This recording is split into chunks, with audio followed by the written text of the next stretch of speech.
Welcome back to another episode of the OG Sessions podcast. I am your host, Nick Usher, and of course, I'm joined here by my brother, Joey Allen. What up? How you feeling, brother? I'm feeling good. You see where we're at? Come on, man. Okay, so obviously you guys can tell we are not in this main studio today. That is because we are doing interviews at Florida Fin Fest. Shout out to the boys over at our team, Niko Costas, Disco Cowboy, the fucking homies. Come on. For making this shit happen. We are stoked. Yes, so sir. The format for today, you got anything you want to say, brother? Go ahead. I'm just excited to be here, like out at the beach. I got the salty breeze on me, man. No, the we're literally great. We are 100 steps right now from the ocean, which is exactly where me and Joey want to be. We're in our happy place. This festival is fucking gnarly. The lineup is sick, and we're gonna bring you guys some pretty interesting interviews today. So, pretty much what we're going to kind of go for is 10 to 15 minute long interviews with each artist that performs at FinFest today. Either before or after their set. Before or after, whichever works best for them. And honestly, I mean, I'm loving, doing the research for this episode. Like, a lot of these bands, bro, I've been putting on so much new music just researching this episode. I learned a new instrument. Did you really? I can't even remember the name right now. It's such a crazy... about to do it. I thought you learned how to play one. Oh, hell no. I can't play no instrument. But nonetheless, boys, we are stoked about this one. This is going to be a huge one. This is the second live show we've ever done. A little bit bigger venue, a little bit bigger guests. And just a fair warning, there probably will be some music in the background. We're going to have a little ambiance. You might hear a little...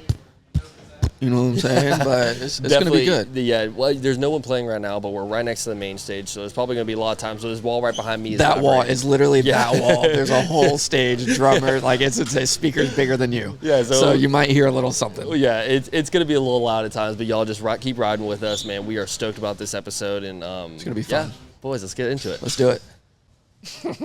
All right, y'all, we are here at Florida Fin Fest, and today our first guest that we're going to have on the show is the Gilmore Quandry. Shout out to the boys, man. What's up, y'all? Appreciate y'all coming on the pod. Dude, thanks for doing this. So remind us of your names. We got Chris. I'm Chris. Kevin. Craig.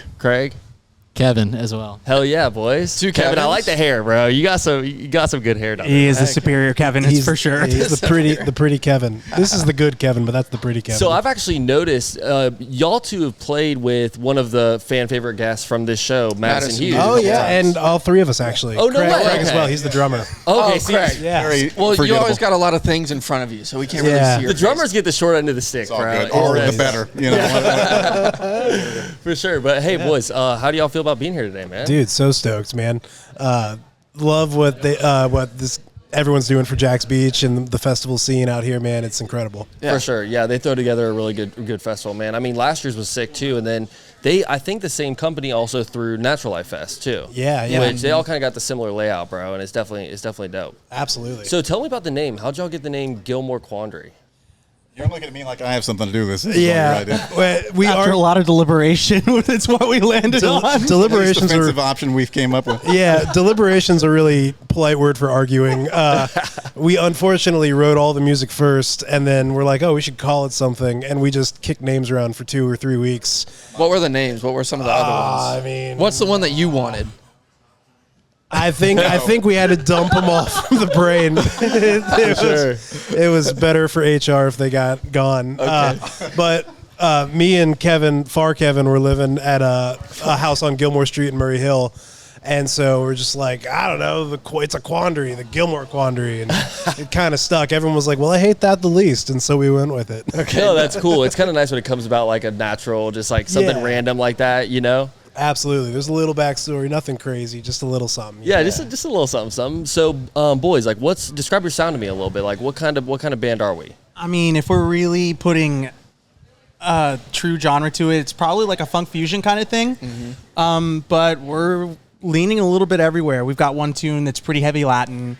A lot of stuff that's very much like we're all pretty funk heavy guys, really kind of generating a groove more than anything. Okay, so we want to sit like something with a pocket, but Chris is some sort of a deviant with any note that he can put in a song. Yeah. So we have a lot of really heady stuff on top of it. Yeah. So yeah, it's a good time.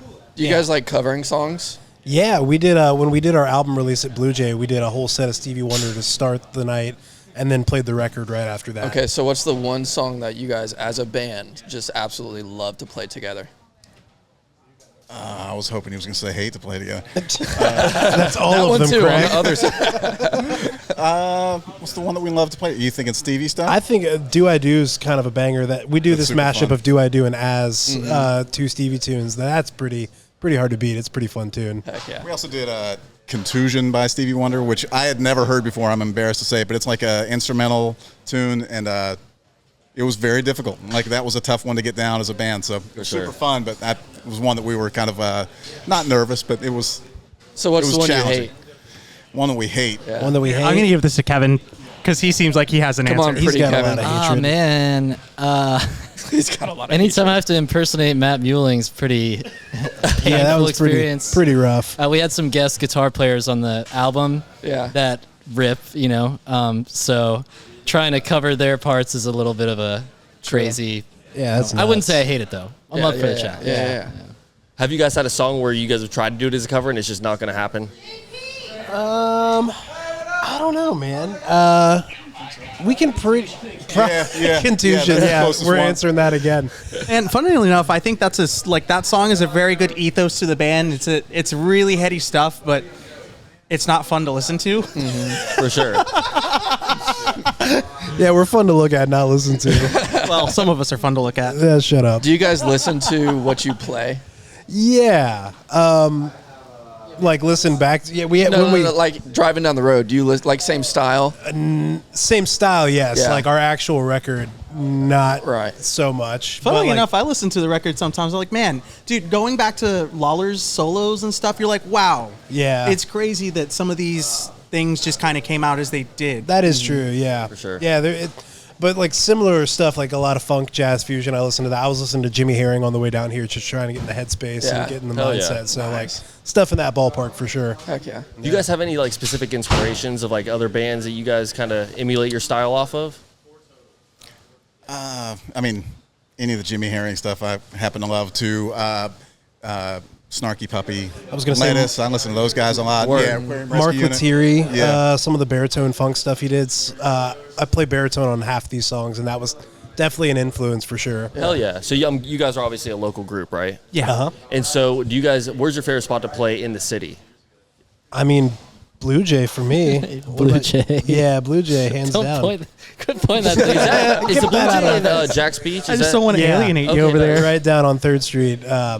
It's just the best club, man. People come there just to listen and hang out and, have a good time. And it's, the bar scenes are fun. There's a lot of fun energy out there. But, like, if you're playing your music, that's the only place to do it. Cool. Is it like something about the soundproofing or whatever in there? Because I see a lot of people go there, but like it's more of like an intimate setting. It seems like you're not going Yeah. there to grab drinks with the homies. Absolutely. Kara's just curated such a vibe. Like you walk in, it feels like your living room. The crowd, you're right up on the crowd. They're into it and listening. They're responding with you. So like, it feels like you're in your own house whenever you go there and play. It's 100%. it's so comfortable. That's awesome. Do you guys have any like? It also feels like people are there to watch the band. You know what I For mean? sure. Like, as opposed to a bar gig where people are going to get drinks with the homies and there happens to be a band. You know what I mean? 100%. They're like, oh, these guys are playing fusion. Let's leave. Do you guys ever do like weddings or anything like that, or have you ever been asked to do a wedding? Not with this lineup, but I think all of us have done our fair amount of wedding gigs. I'm Nice. sure, like, yeah. This would lead to a divorce. You don't want these guys at the wedding. Yeah, if you're picking us for your wedding, you're really cool or really stupid. I don't know which one you are. That's hilarious. For sure. And so, what's one thing that you guys like want a lot of your fans to kind of walk away from whenever they listen to your music, or like the people that maybe hear you for the first time at this festival? Maybe just to open up to instrumental music. It's so much of the current ethos of music is production and lyrics and pop, but like a lot of music is just catching a feeling too. So if like we can make you feel good and groove, that's take it away and be like, oh, maybe this is something I should check out. 100%. Yeah, I got to yeah, give you your flowers because when talking about taking away feelings from, I wanted to be a guitarist. I wanted to be able to. Oh, brother, shout out yeah. watching you play. Oh, y'all are too kind. I wish man. I could do that. Well, because some of those songs, like, there's not a guitar solo like in it, But you just do beforehand, it. But then you get like your own section, dude. And you just fucking rip, bro. Yeah. Seriously, y'all all fucking crush it. Yeah, Seriously, but like, everyone takes some pretty fat rides during this one. It's pretty awesome. I'm excited. Yeah. y'all do a really good job, man. Thanks, Seriously, man. salute to y'all. Do you guys have any like wild like fan experiences or like maybe night out at the bar or wedding story or something like that that's kind of crazy? Happened to y'all as a group? Say it. Come on, let it out. I don't know. I think we all have some crazy ones. What's the craziest thing that happened on stage with you? I was at a gig where someone got shot in the head. Whoa! No. Yeah, that was pretty cool. Was that down there? Was that? This was in North Carolina. Oh, okay. That's insane. Well, he's all good, man. It was in the. He's all good. Yeah, He's no, fine? he's all good. How? But that was definitely the. That boy's got a hard head. He is, man. It's Hey, all I mean, good. that's Got shot in definitely the head a little bit. Right. It just just a tad. Any of you guys top that? I don't think I want to try. I don't think any of the artists today will top that. If we're Yeah, the Titanic sunk at another gig. That was kind of crazy. I kept playing the whole time. They got some really good press out of it. Well, hell yeah, boys. Gentlemen. I mean, seriously, I appreciate you guys coming on the podcast Dude, today. thanks It was an again for absolute doing honor. this. This is so And cool. y'all are Thanks for kicking it having us, off, guys. man. The energy is high. I really appreciate you guys, man. Yeah. Oh, man. Y'all are fucking dope. This is incredible, man. So how long do we got until you guys are performing? Oh, probably 30 seconds. Word. Something like that. Well, then let's all run because I want to hear a little bit of y'all's music too, man. Beautiful, So let's bro. fucking, let's check Appreciate it out. that Thanks, interview, dudes. guys. Thank you, Appreciate guys. y'all.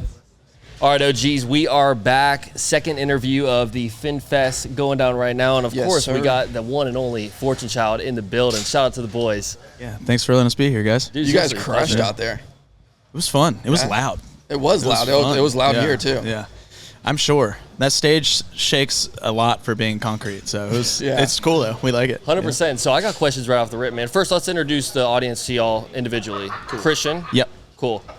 John. Hold on. What do you play? Yeah, yeah. I'm Christian, and I play drums, and I also am the lead singer. Awesome. Yeah. Oh, hold on. Let me turn you up a little bit, John. One more time.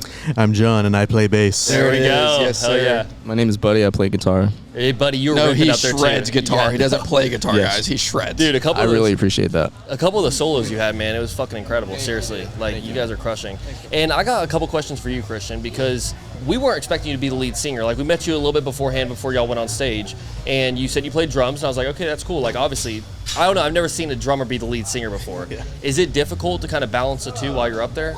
The learning curve was steep, but He's I got don't it know. It figured just out now. comes with time. Yeah, I was gonna say it's more of like a repetition thing. It's crazy. you know? I was You watching figure you it out guys. and I was watching you guys, and I just heard this heavenly voice. I'm like, where is it? I can't find him. And then I'm he's like, not there. I couldn't. It's a And dude then backstage. the I'm dude- just lip singing the whole time. Right, the dude drumming is singing. I was like, gee, Yeah, I that's don't gotta be know. hard. It kind of came out of necessity at one point, and we played one show, and then it just stuck like that. So True. I don't know. So you guys don't Yeah. really want to lead like a. Now we're not changing a thing. Like True. we've been doing it for I don't know 2.5 years, something like that. Y'all started As a in trio. 2020, right? 21, I think. Okay, Yeah. cool. Yeah, I can't remember. I don't Well, know. I Yeah, I think mean, it's been about a good 3 years of this lineup, yeah. and it just kind of settled in so fast we didn't feel the need to change anything. for That's sure. cool. It seems like it flows well, to be honest. And Yeah, like for obviously, sure. like there's some other parts where it's not you're not singing, the entire time, but it's like, I mean, to be honest, bro, like just some of the drum solos you had up there, and like the times like when you're fucking tearing it up, but you're also singing as well. Like I salute you, bro. It's got to be. Have you ever worn like man. a heart rate monitor, like a? 'cause that's I used to I crazy. used to wear a watch, and I would kind of just like look at the chart, and it's kind of silly because like at that point it's just like Way, yeah, you're like it's like rest. chill. Can't you Sit know? down. Yeah, exactly. But That's so funny. Well, Yeah. I mean, I want to jump right into this, y'all. So you guys used to go by the name Dirty Bird, right? Danger Bird. Dirty Bird. Dude, Dirty Bird's Bird, cool. Yo, Dirty Bird slaps. honestly. That could be like our pseudonym. It was Danger Bird. That's right. Yeah, and yeah. so, what made you guys change it to Fortune Child? Well, we became a three-piece. So, like, at that point, we were four, and then we went down to a three-piece.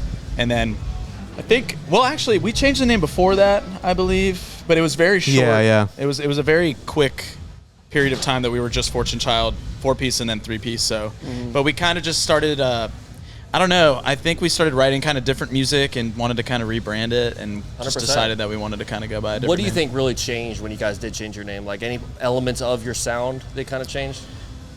I don't know. What do you think? I mean, I would say when we started out, it was almost like we started out almost doing just like a classic rock tribute.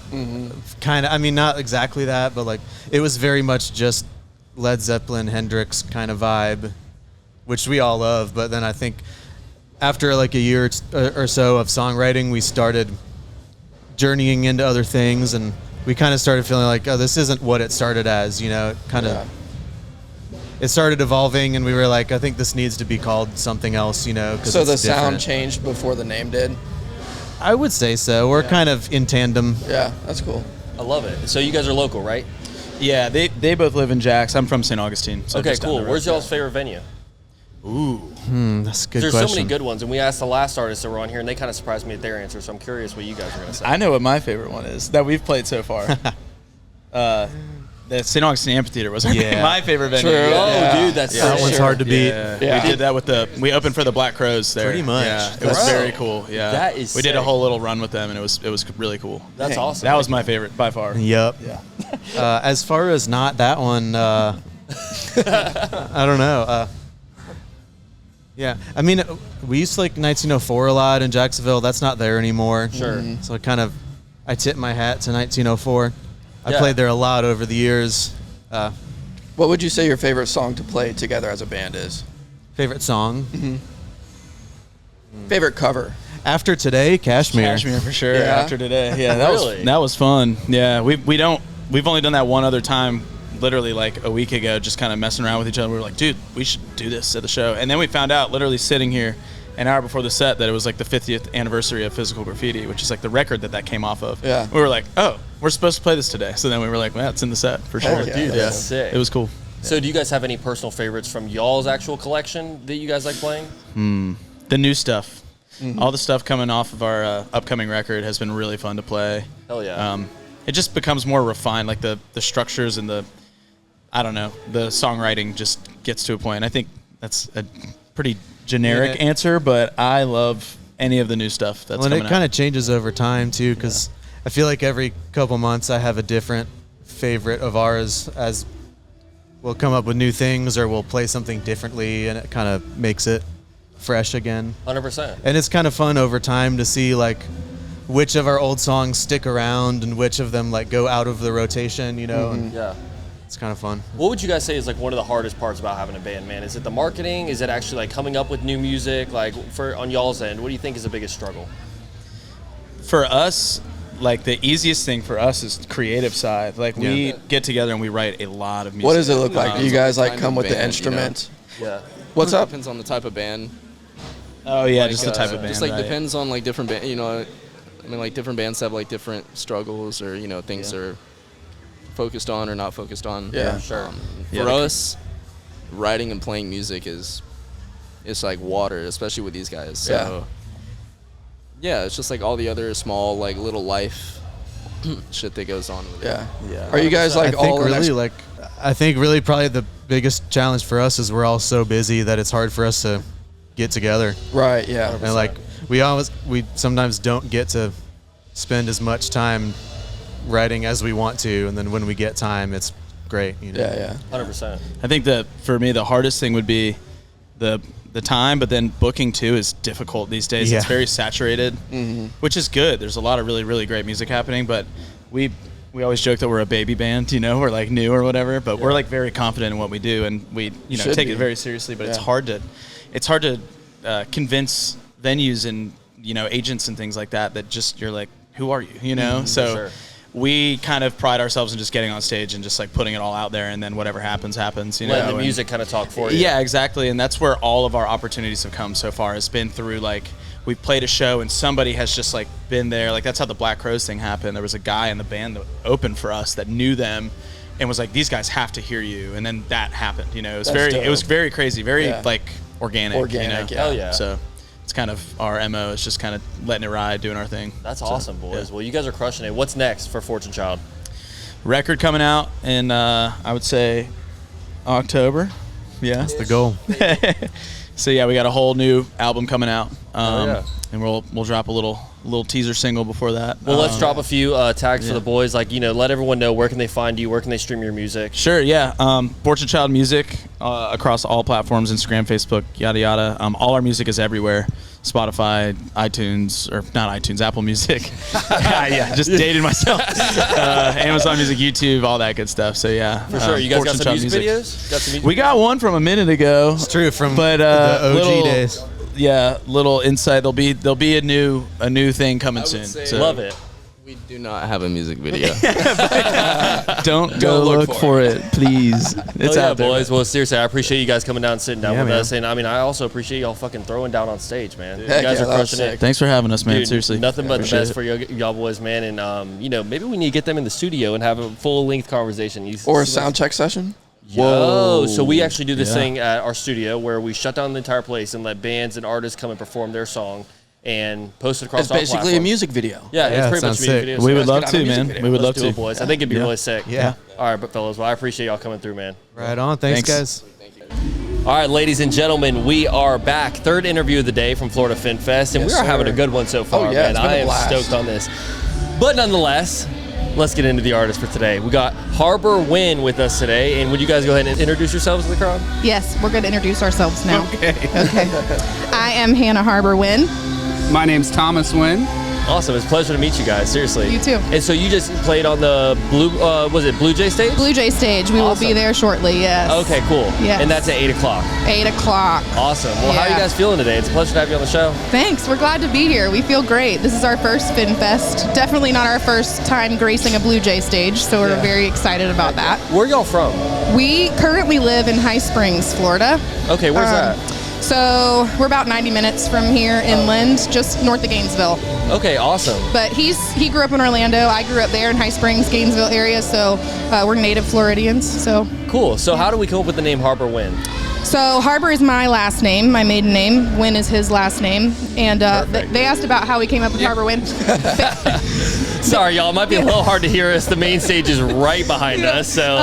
But band names are hard. And so we kicked around a few different ideas and then realized, you know what, this is who we are and this is what we're going to call ourselves. I like it. It flows off the tongue well. Thanks. Harber Wynn is a good name. Thanks. And so what kind of music, if someone's never heard Harber Wynn before, what kind of music are they going to be experiencing? What kind of music are you going to experience if someone's coming to a rock and roll Harber Wynn show? Yeah. True. Okay, so what do you want your fans to go away with after you play their set? How do you want them feeling? Ooh, truth. Yeah. Joy.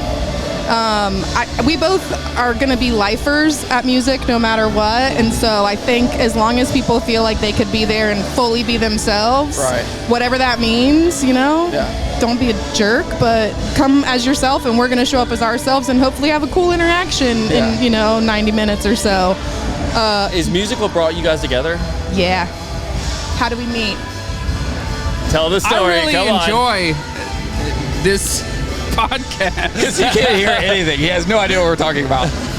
I feel the most comfortable I've ever felt in an interview. Nice. Not hearing the questions and not having to think of any answers. It's great. I love it. It's straight vibes for you. Straight. He's here to look good. Yeah, he's doing a good job. He's just eye candy for this episode. Going, yeah. Come on.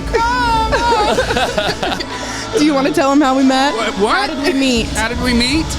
At a music festival. Yeah. Oh, nice. Yeah. I don't know if you want long answers or short answers, give but us a story. Where I grew up in High Springs, there used to be like a monthly full moon music festival called Farm to Family, and it was a farmer that hosted everybody at his house, a bunch of local bands, and some traveling bands would come in. And I was very lucky to get to be involved in that community, and Thomas's previous band was coming through. And the band that I was in at the time was going to be direct support for them for that festival. And the sound guy called me a few days before and was like, I hope you're ready. And I was like, what? And he's like, this band is really, really good. I'm like, okay, cool, And so I got there, played my set, and then this very handsome man was standing on the side stage for most of our set, and then reminded me that I should not put my name on my water bottle backstage because that's a really good way to get dosed. Ooh. And I was like, that's smart. Thank you. Good man. He's looking out for you already. He's a smart guy. There we go. We like it. So he's been real kind to me from the get-go. Nice. I love it. Never dosed you either. Never. That's good. I hope so. Do you guys like doing covers more or like original music? We like playing original music. I mean, I think covers are really fun. We got some in our set tonight. What's your favorite? Ooh. What's your favorite cover to play right now? That we're playing tonight, I enjoy Life is a Carnival. Yeah. We're playing Life is a Carnival by the band. Okay, nice. Hell yeah. That'll be our second song if you guys want to at least we're going to check one. it out. Yeah. Oh, we'll be over there for sure. Probably most of y'all set. We're freaking stoked on it. Cool. So you guys had any you said that you're from where in Florida? High Springs, so just north of Gainesville. Yep. Okay, cool. So what are y'all's favorite venues to play at in that area or even around this area? There's a really exceptional venue right here in Jacksonville Beach called Blue Jay. You're the second person to shout that out tonight. Which is excellent. If you all haven't checked it out, you should definitely check it out. It's in South Jacks Beach, right? Down there kind of towards the end?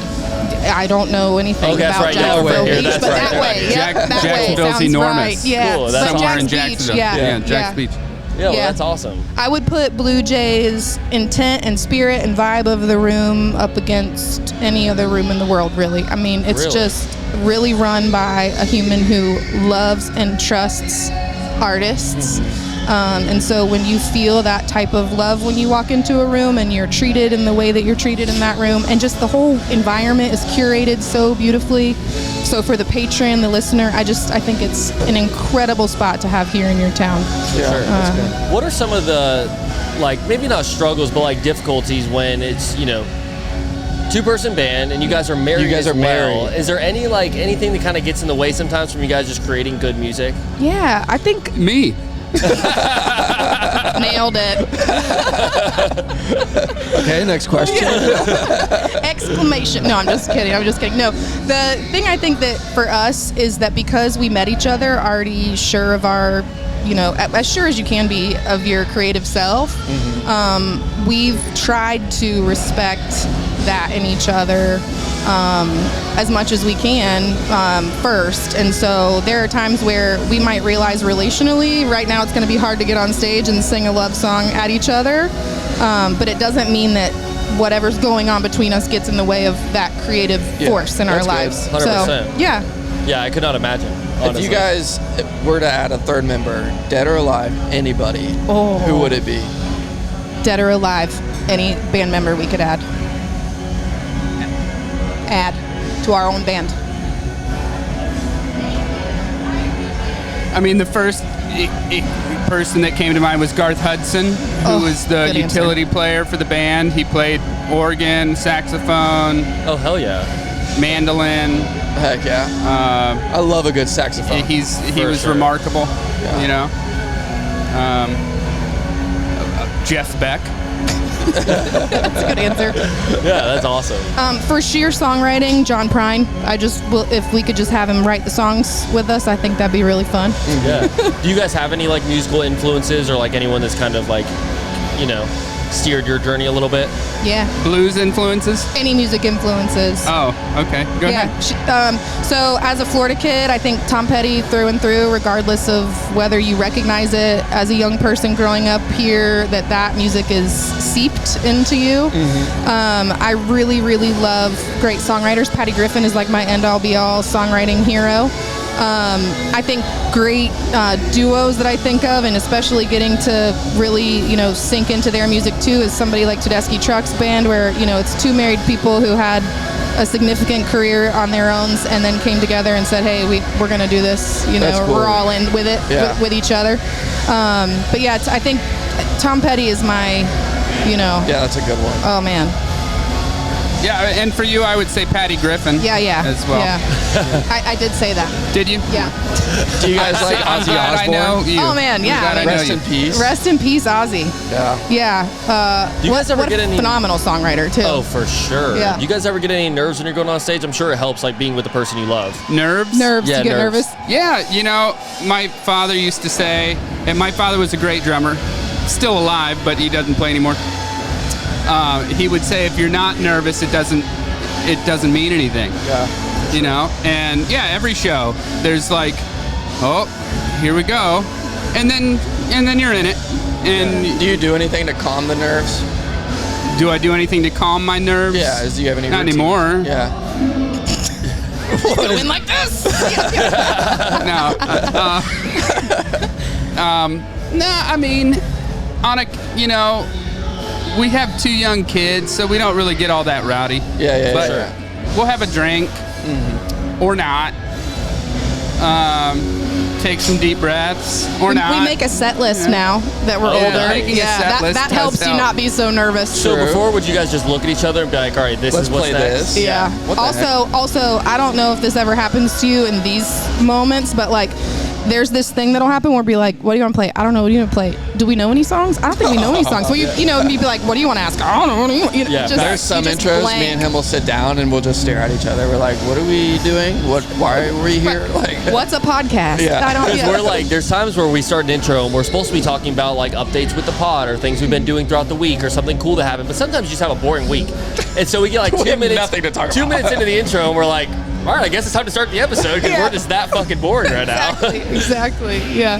No, but you know, there's so many like different aspects of making music. Do you guys songwrite as well? Yes. Okay, so is there any like, I don't know, when it comes to like songwriting, I feel like it's very particular, especially like whenever it's, you know, one person songwriting or two people songwriting or whatever. What's that process like for you guys? In my past, so I've been a songwriter for 25 years, and I'll say now more than ever, it's personal in a different way. It's not so...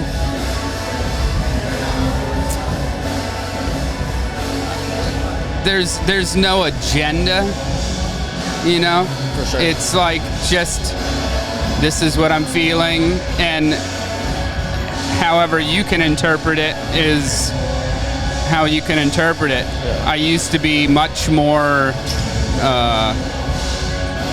direct with the way I would say things, I think, even if it was in a, you know, Abstract way. Yeah, crappy, poetic way. Yeah. You know? But so now it's like, things don't have to be so pointed, you know, and they can be a little more simple and still have weight and 100%. Still have intention. Yeah, that's good. I like that. And we're not quite so precious with each other anymore. I think that just is something that either comes with time or it comes for some people maybe immediately. I don't know. But for us in our journey, it's like, you know, I'll write something and not feel like it's like this, like I loved it and we're not changing it, you know, because he's an incredible songwriter, and we just trade ideas back and forth now too, which is really good. 100%. Is there any like specific moments you guys kind of look for and you're like, oh, let's make a song about that? Or do you kind of like draw inspiration from other people making music? There's been some fights that we've written about.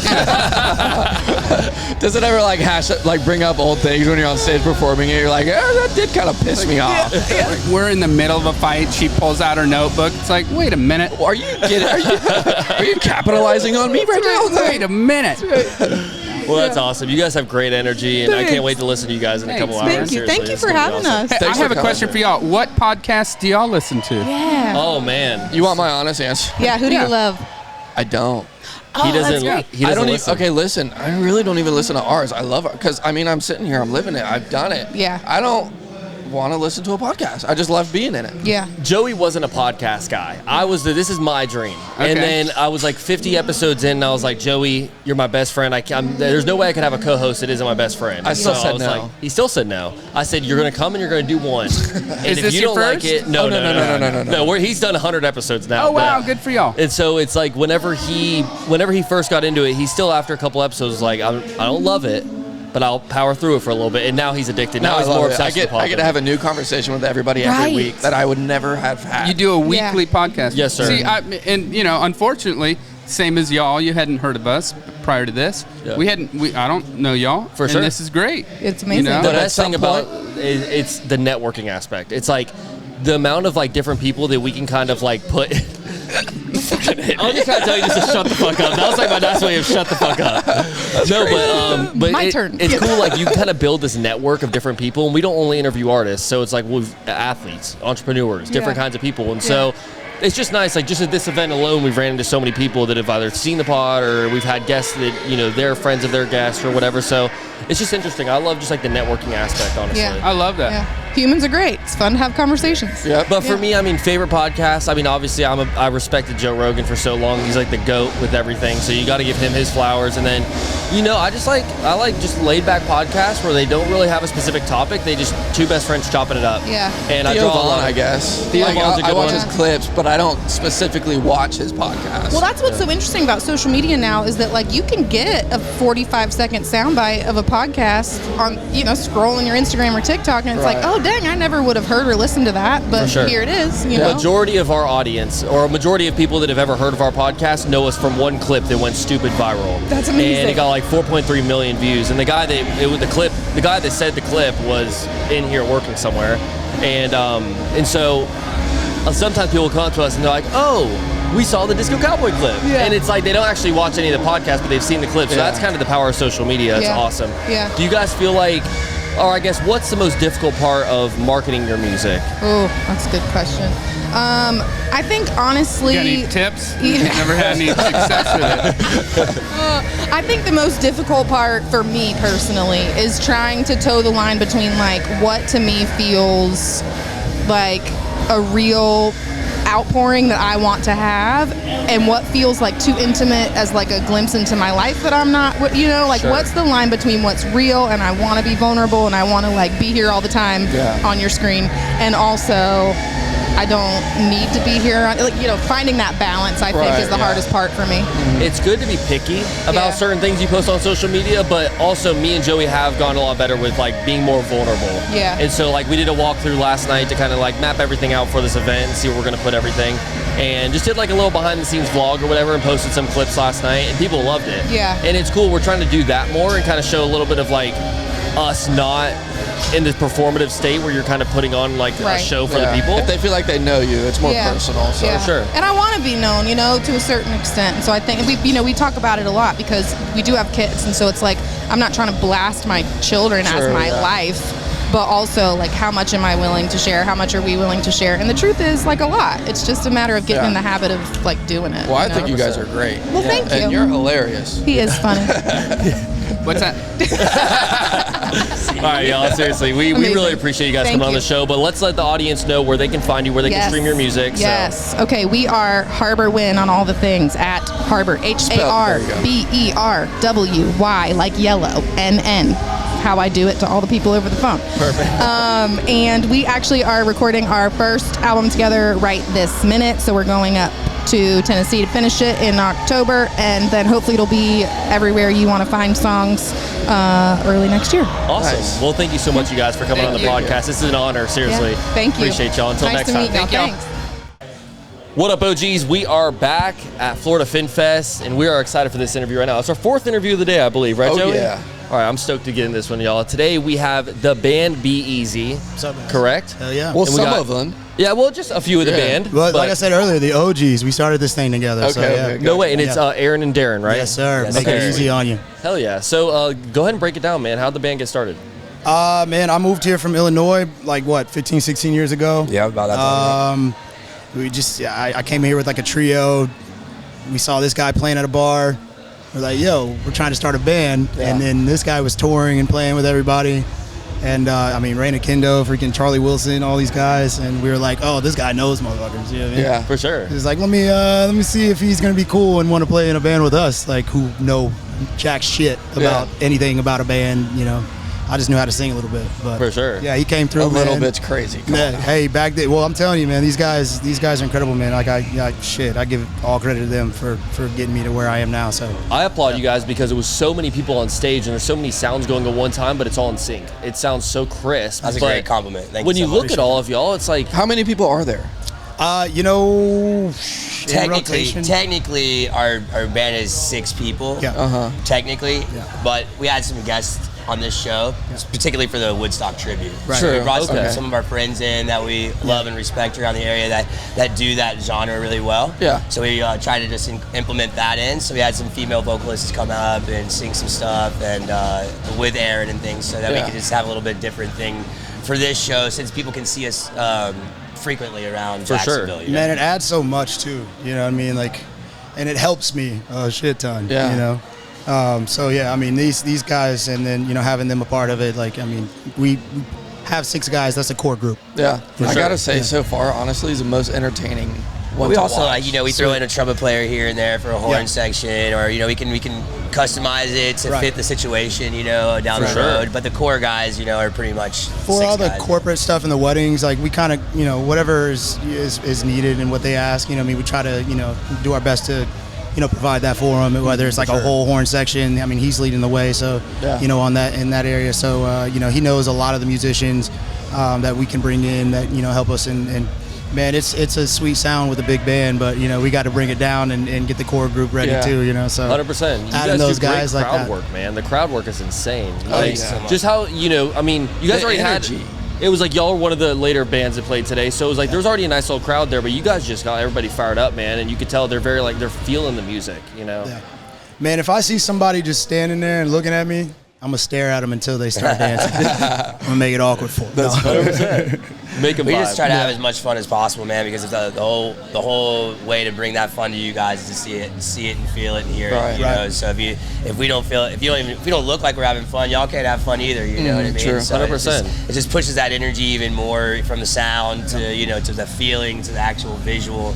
Right. So but some of us can't really handle it. It just happens. It's like that's we just lose especially control. Him, How'd y'all come up with the name band Be Easy? Man, that's funny. question for you. So my cousin Justin, who helped start this as well, he played percussion with us. We were in a room trying to figure out a name. We were living at the beach at the time, and we were coming up with all this dumb shit. I mean, I don't even remember some of the names, but I was just like, yo, just be easy, bro. Just be easy. Just calm down, And then he goes, the band Be Easy. And I was like, that's lame as fuck. But then, I mean, it kind of stuck with us, and we were just like, hey, let's just rock with it. Yeah, it's cool when it's organic like that. Like, you just kind of come across it. Yeah, and we just want to make it stuck. It's like it just the saying itself. It's kind of a corny play on words, but at the same time, it's like that's what makes it kind of still stick in your brain. 100%. I see you guys have been doing some shows in Arizona too, right? Yeah. So we do a lot of the corporate stuff, man. A lot of weddings and stuff. And WM, shout out to WM. Don't call them Waste Management. You got to call them WM. WM. Just throwing that out there. Best trash company in the world. I'm telling you. Shout out to Jim Fish. Jim Fish is the man, dude. Yeah. Hell yeah. Yeah. So Jim we do Fish a lot of. got it cooking over there. Oh, bro, and he's a killer at golf. He kicked my ass. CEO, bro. He's a beast. But yeah, man. We do a lot of the corporate stuff, and they take us kind of all over, and we do a lot of different stuff for like. PGA, Jags. So yeah, we did that. He's in reference to the golf tournament. Oh yeah, WM Open. That's it. Open. We were up in Arizona doing the WM Open last year. No way. So that was really cool. That's a crazy insane. party. Yeah, that's wild. Like the videos from those golf tournaments are like, I mean, everyone's trash. It's so it's like so different than the TV. No pun intended there. No pun intended. Everybody's monitors. Yeah, but it's gotten way better, man, and it's actually going to start being. Right. I feel like it's going to be, become more about the golf. I mean, I kind of like the vibe. I do too, and they're not going to quit that, know. And I think that's what adds a lot to that tournament, man. You get a lot of people that come in and that are, new to the sport, and then seeing that big of a party, they're just like, yo, I can get down. I can go out and play around and shoot 140 tomorrow and be cool with it, 100%, bro. It is what it is, but we that was our first year, and actually we're going back again next year. So nice, congrats. We're stoked on that, dude. That's sick. It was a big. How many people play when you go there? 6. Yeah, so the core group for the most part, and then whatever's needed and stuff like that. They kind of add like trios and stuff as we go, but man, that's a hell of a time. What's one thing you want the people listening to get from your performance? Like when you're done, what do you want them to feel? Man, I was talking to a friend about this earlier. Like with all the crazy shit in the world right now that's going on, like we just want people to just have a minute to just let go of it and just enjoy themselves and bring just positive energy. Yeah, I would say the same thing. Is just give them that hour and a half, whatever time we have, that 90 minutes that we have for them to escape all the things. And music is the most amazing thing in the world because it's the most powerful language, man. Seriously. It's the only universal language. So it doesn't matter where you go in the world, you can talk to somebody, you can communicate with somebody. Right. So it's the only thing and the only art form that we can have that brings unity to the world. So for that hour and a half, my goal personally, and I think our goal for all of us, is to give that out to people to experience something unified and joy with everybody else. Yeah. And I mean, whether it's one person or 1,000 or more than that, I mean, it only takes one for us. You know what I mean? So for sure. Yeah, that's dope. I love that. And so, who do you guys draw a lot of your inspiration from? Because obviously, you did a ton of covers when you were on stage right then, like kind of different lanes for some of them. You know what I mean? Who are some of y'all's favorite? When it comes to influencers, I'm sorry, I didn't hear you. Yeah, like just drawing inspiration from certain artists. I mean, I'm a saxophone player, so I came from a lot of like school background and things like that. So it came to like more like John Coltrane and Charlie Parker when it comes to Miles Davis, jazz things when I was growing up. Yeah. But moving on, I got started playing with Fantasia Barrino and those guys that she was talking about. She did American Idol, so I got introduced to the R&B market. really heavily. So my influences come from a lot of the R&B market, a lot of reggae. I play a lot of reggae music. I love that. Yep. He's got some soul in him. Let him cook. Yeah. Let the boy cook. Yeah, man. let That's him sick. cook. You got any playlists like that of you just that's playing my influence. specifically? I don't know what his is. I think everybody has different ones in there. I mean, I grew up listening to everything, man. I grew up from different backgrounds. Like my mom's white, my dad's black, so I listen to everything. Yeah. You know what I mean? You got the full range. What do you Country. think your major influences? Michael? Nah, I mean, yeah. Michael. Everybody just, I can sing it, so a lot of people are like, yo, sing Michael Jackson. I'm like, all right, cool.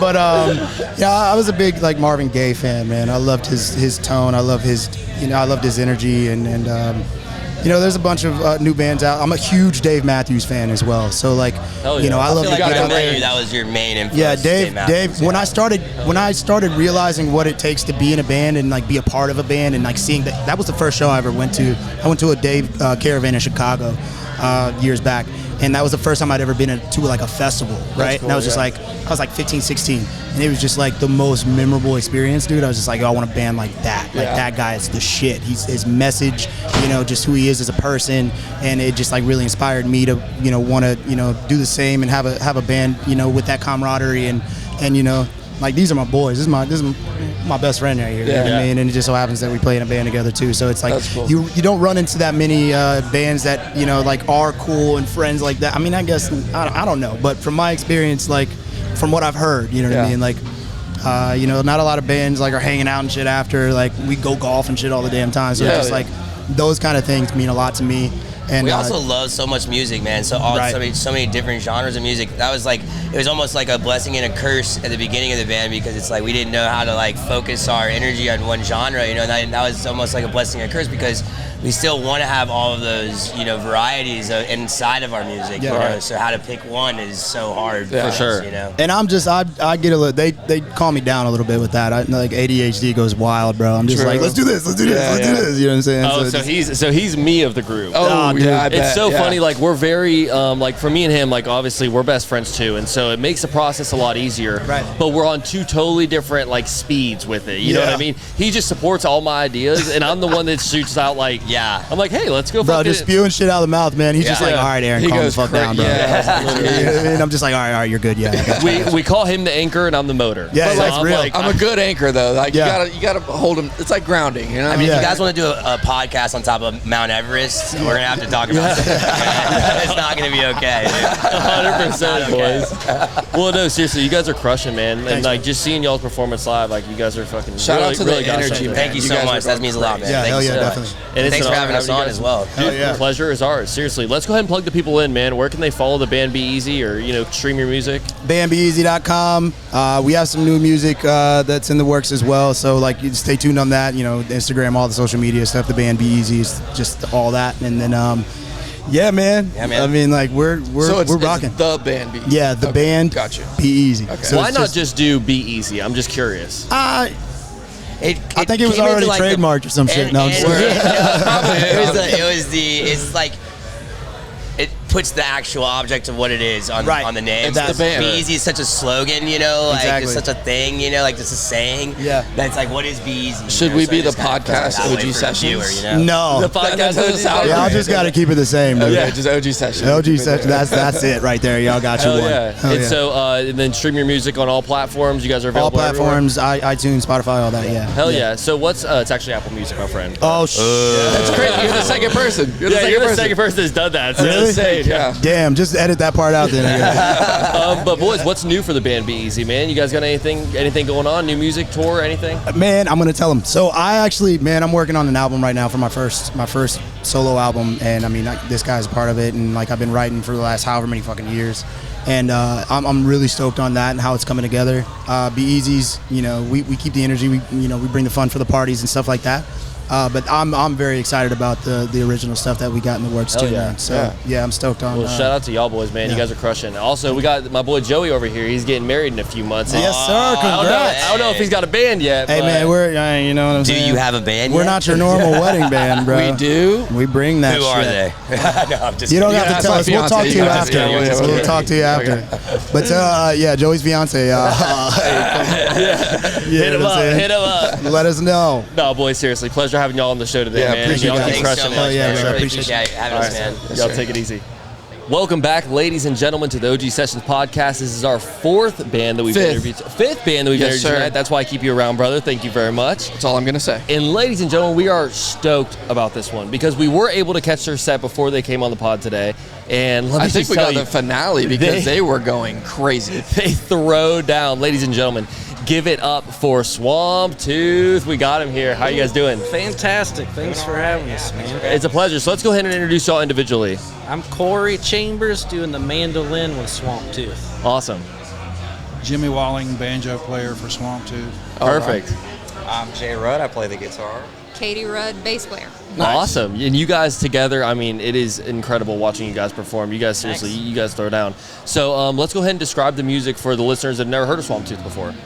Hey, this is high energy bluegrass music, not for the faint of heart. It's very athletic. These are some of the best musicians I ever heard or been around. And so Swamptooth is all about high energy, intense athletic solos and bringing bluegrass to the masses. That's the goal.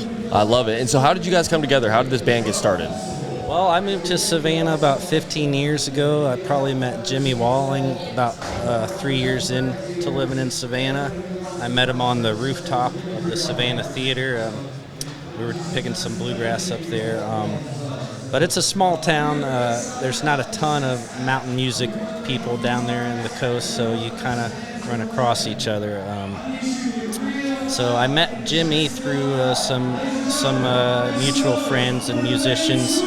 I've known Jay Rudd for longer than that. We were buddies in Atlanta, Georgia, and we were in bands that would co-bill up in Atlanta. Jay Rudd got a job down in Savannah, and I moved down there around the same time. So we were kind of buddies before. And then, it's a beautiful thing making buddies through the music scene. Katie came into the fold through, performing, and she's a huge music fan and has since become our bass player and does a phenomenal job.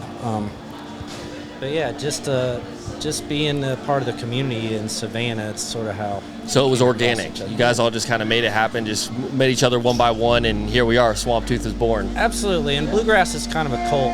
We tend to find each other wherever. Pull that mic just a little closer to you. There we go. So they got the music. The main stage is right here, ladies and gentlemen. So if you're hearing other music in the background, that's what's going on. But yeah, it's kind of a cult. I said it's a community, and we tend to find each other. Bluegrass people, it's a small town of sorts. Yeah. And sorry, go ahead, Joey. What's one thing you want for your listeners to take away when they're done listening to your set? Well, we always love it when people say they didn't know they loved bluegrass until they heard us. That's a wonderful thing to hear. Yeah. It's something that we've become obsessed with, that we're in love with, that, is a huge part of our lives. So anytime we can bring it to a new audience, it makes us feel really good. How did you guys get the name Swamptooth? Well, there's a couple of legends surrounding our name. One involves this hoodoo practitioner that used to live in Savannah back in the 1800s. They say he would go around practicing dentistry on alligators. So occasionally you would come across a gator with a gold tooth. They would call it a swamp tooth. Another legend involves our friend having a list of band names, but I prefer the first one. Yeah, the first one's a lot cooler. No, that's awesome. And I feel like Swamptooth does go very well with the vibe of music that you guys are playing, Sure. Yeah, it's a good thing. We're all fun people, I think, and we love to bring the party, the bluegrass party, so Swamptooth's fitting for sure. Do you guys ever get exhausted when you're up there playing? I mean, just watching like, you know, we caught the back end of y'all's set, and so obviously I'm sure grand finale. He said his performance is athletic. I mean, you see him like this has got to be like 100 beats per minute. Bro, your hands vibrating on the fucking guitar, like it's insane. I get exhausted trying to keep up. I'll let J Rudd. I mean, they're picking fire over there. Yeah, Jimmy J Rudd. and Let me hear what you guys. I haven't heard anything anyone said since the band started. True. You know, that's been the common theme with these podcasts. I agree with everything you're saying right now. Just nod and smile. Wholeheartedly. Just do that. I have no idea. So we were just saying pretty much like, do you ever get exhausted during your set or like towards the end of your set? I mean, you're playing so fast. Finger I fatigue. was saying early, you know, like if it's like just an hour, not really, but you know, longer gigs like 2 or 3 hours, yeah, we'll get a little tired. This is the guy that makes us all tired. He wants to play everything at 400 beats per minute. So how are your fingers after this set? Are you feeling all right? Yeah, they're actually pretty good. Good. Never press it any harder than you need to. Yeah, for sure. Sage advice. So have you guys, is there a specific festival or venue that you guys have played that you've enjoyed the most? Well, Blue Jay Listening Room, it's like our home away from home. We love it. We love Kara. We've had a couple consecutive sellouts over there, so that makes it fun. That's cool. Wow. We'll be back November 29th at the Blue Jay Listening Room. Okay, awesome. That's definitely, if not our most Is it sold out already or no? Hopefully, I haven't checked, but might have to see if we can get a ticket to that. I was gonna say you ought that'd to be be able so to still fun, get a man. ticket.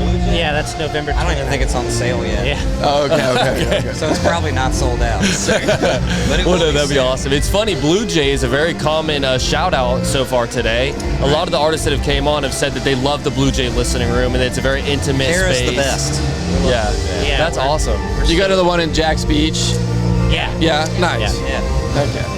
And then where are you guys from? I know you said Savannah a little bit, but Yeah, we're based out of Savannah, Georgia, and we play there all the time. So if you're into bluegrass and visiting Savannah, look us up. We're there a good bit. that's awesome. Well, y'all, let's go ahead and just plug the people in and let them know where they can find Swamptooth, where they can listen to y'all's tunes, everything.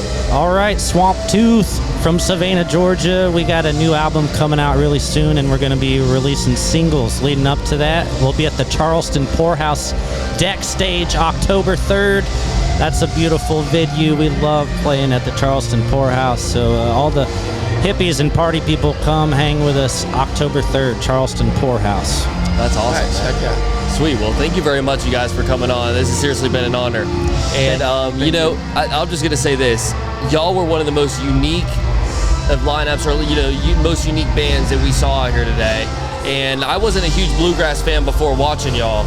And now I'm like, He's got the itch. I'm ready for the next show. Like, Blue Jay Listening Group, I'm right down the street, so let's make it happen, y'all. All right. We look forward to Join seeing the you. dark side. That's it. right. List of recommendations to keep going with your bluegrass. For sure. Please. You guys the best, man. So thank you very much for y'all coming Thank on. y'all. Seriously, it's a pleasure. Have a great weekend. Till Thank you. next time, y'all as well.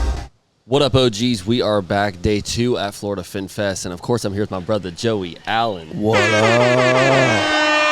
How you feeling? I'm feeling great, brother. How about you? I feel great after last night. That was fun. Dude, the whole day yesterday was fun, man. Yeah. Even just like setting everything up and coming up with the concept and everything for this, and then honestly, past 2 days because we came up here Thursday night too and started planning stuff. Joey, give them a recap of yesterday. Recap is I couldn't hear a daggum thing for a long time after the fact because we are literally right next to the main stage. Like on that other side of the wall is the main stage, and when they are going.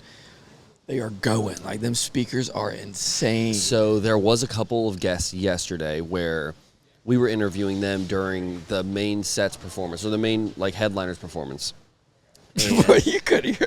I'll be honest, I almost felt bad because the two people that are at the end of that couch, they don't have headphones. Yeah. And so they just, you could tell they just cannot hear anything, bro, the entire time. So you're like, you kind of feel bad for them in a sense, but in the same time, like, that's kind of the price you pay for doing a interview backstage cool. at, like, one of the biggest performers. Oh, no. You still get the experience. Well, I mean, it was so cool to talk to the guy that did have the headphones on, so we could still, like, learn about them, and they're all here, like, as a group. You know what I mean? It's still fine, but it's just very interesting, like, something that we got to think about next time whenever we do a live show, like, you know, very loud venue like this. You know what I'm saying? But nonetheless, bro, I mean, it was really fun, like, meeting some of these people. It's cool because sometimes like you don't like someone's music until you meet them. It's kind of like a weird thing, but like you meet someone, they're so cool and like so genuine, and then you look at them Makes play. you want to listen to their Yeah, music. and you're like, damn, like they're so talented. And that happened with so many artists yesterday, where after we met them, like they went to perform, or we watched them before they came on the pod, and we're like, damn, like. And okay, listen. So I know the band Be Easy is always, they're already kind of like top dogs. Like they're doing their shit right now. But after meeting them, or a couple of them, dude, they're great people. Hey, shout out Aaron and Darren, man. They're so fucking dope and just like genuine people. And so it was like really cool to kind of just like get to meet that different side of some of these artists. You know what I mean? And just like learn a little bit about their story and learn a little bit about like, you know, some of the things that they've done to kind of get to the points that they are in life. Yeah. And just like some of the, you know, it's cool because a lot of these bands and musicians or whatever, they're not from Jacksonville. Right, yeah. So it's cool that they're like, we get to catch them while they're in town. One band that stood out to me was Swamptooth. And that was actually, I think, our last interview of the night. But such an interesting lineup. You know, they're all like the bluegrassy, very people, bluegrassy folk music. Yeah. Oh my God. I mean, dude, I loved it. And they threw down like it was a time. So it's funny because I would never turn that on when I'm driving down the road. Like I'm not listening to that when I'm driving at all. Yeah. But hearing it live, like you couldn't help but like bounce with the music. Oh like, no, that shit 100%. just gets you going. And they move so fast, so it's like kind of interesting, just like watching them, like do it so effortlessly. And well, he explained that it's like an athletic music form. Like, bro, I believe you. Oh no, you're burning calories like a Oh, motherfucker yeah. for sure, bro. And then we had, the band Be Easy. That was a good shout out. Like it was really cool, like just connecting with them, and honestly seeing them on stage, man, that stage presence is insane, unmatched. Well, they had like 30 people up there at one point. Yeah, Jeez. facts. True, I guess it does help when you got a crowd. And then, I mean, you know, even the Gilmore Quandry, that was a really like interesting kind of to meet them, like hometown heroes. They're All from of them. I mean, I Jacksonville. loved all of them. Yeah, it was really a great time. Yeah. So shout out to everyone that came on the podcast yesterday. And we got an even bigger lineup for y'all today. Okay, so we had, I think, 7 interviews yesterday, or 6 interviews yesterday. 6, I think. And yeah, so today we've got 10, I think, or 12 or something. It's like we got a whole day of it. Right now it's almost noon, so we're about to start our first one at 12:15, and we'll check back in with y'all. But yeah, we'll keep rolling with us, baby. This is part 2, day 2 of Florida Fin Fest, and we're fucking stoked on it. Shout out to the boys, of course, for having us here, and let's get it. Let's have a day. What up, OGs? We are back, day 2 at Florida Fin Fest, and we got our first interview of the day, and Yes, sir. someone very special decided to sit down with us today. You guys remember him from episode 128, I think, Something of the like podcast? that, around there. Something around that range, but ladies and gentlemen, give it up for the man himself, Niko Costas. We are back, baby. What's up, brother? Pleasure, like we never left, right? Like we never left. And Dude, now we're look. here. We talked about this on the last episode. I know. Well, after the last episode. Shout out to you for making it happen, brother. Right here. And so, Seawalk Pavilion. let's just say Niko definitely stood on business with this one, man, because when we talked about it during the episode, we were like, me and Joey, one of the things that we wanted to get into was like interviewing artists backstage and actually being at some of these events that we talk about while we're doing the episode. And thank you so much, man, for having us and letting us do it. It's a huge opportunity. Oh, it's my pleasure, and honestly, it's really cool. It's been adding such a unique experience to all of our premium VIPs back here. They're like, oh my god, the artists are right there. They're on the podcast. It's For sure. Thank you guys for being here. And it couldn't have been a better like situation too, because we are like you said, we are kind of here where we can kind of experience let some of the fans experience, you know, like the interaction with the artist. But it's so close to the stage too, where they can just like peel off after their set. And Stage you know, is right around the corner. Yeah. At first, when we were kind of talking about it, I thought that we were going to be in the hotel across the way, and I was like, well, the artist got to pack a backpack. Yeah. You know what I mean? A little bit of a hike, but we had the liquor over there to at least entice them over. For sure. No, but this worked out great. We, we're just steps away from the stage, so like you said, you can feel it through the wall. You when those definitely bands get going. It's really cool to kind of see, like, you know, we kind of talked about the vision and the things you had. This is obviously, what, 3rd or 4th year doing this? Dude, year 5. Oh, my God. Year 5. And so it's cool, We made like, it. you know, just kind of, I saw a little bit of the vision last year we came to FinFest, but it wasn't for the whole duration of it. And just looking at, like, the behind the scenes of how you guys do a lot of the things here and all the crew members you have on staff helping, it's like, It's insane. It's gnarly, bro. Thank you guys. Yeah, I mean, it's a testament to what a great team we have here. I could definitely not do this. And I think back, we were chatting with some of the folks that have been here since year 1. We had a bare bones skeleton crew, and we were loading out in the pouring rain in 2021 when we launched this thing. And, you know, looking where we are today, I know no one can see it, but all the great people around us and the blue skies and a beautiful breeze, I feel so fortunate. The weather has been fantastic for this. Yeah, it's a rarity for us, but Yeah. we're stoked. It's just been a fantastic weekend. So let's far. talk about some of the music, man, because this lineup is insane. Like, just also getting to meet some of these like musicians. They've got such cool stories and cool backgrounds. Like, is there any of these specific people that are on the lineup that kind of stood out to you, or your personal favorite? Yeah, so I was just talking about this. This festival is one of the festivals where the lineup is, a personal favorite in the sense of like we buy for ourselves. It's music that the team enjoys, that we enjoy, that we want to put in front of our community and the people that we bring together at FinFest. So Neil Francis tonight obviously is we're huge fans of that. Right. The Club NF set is going to be something that has not been seen here before.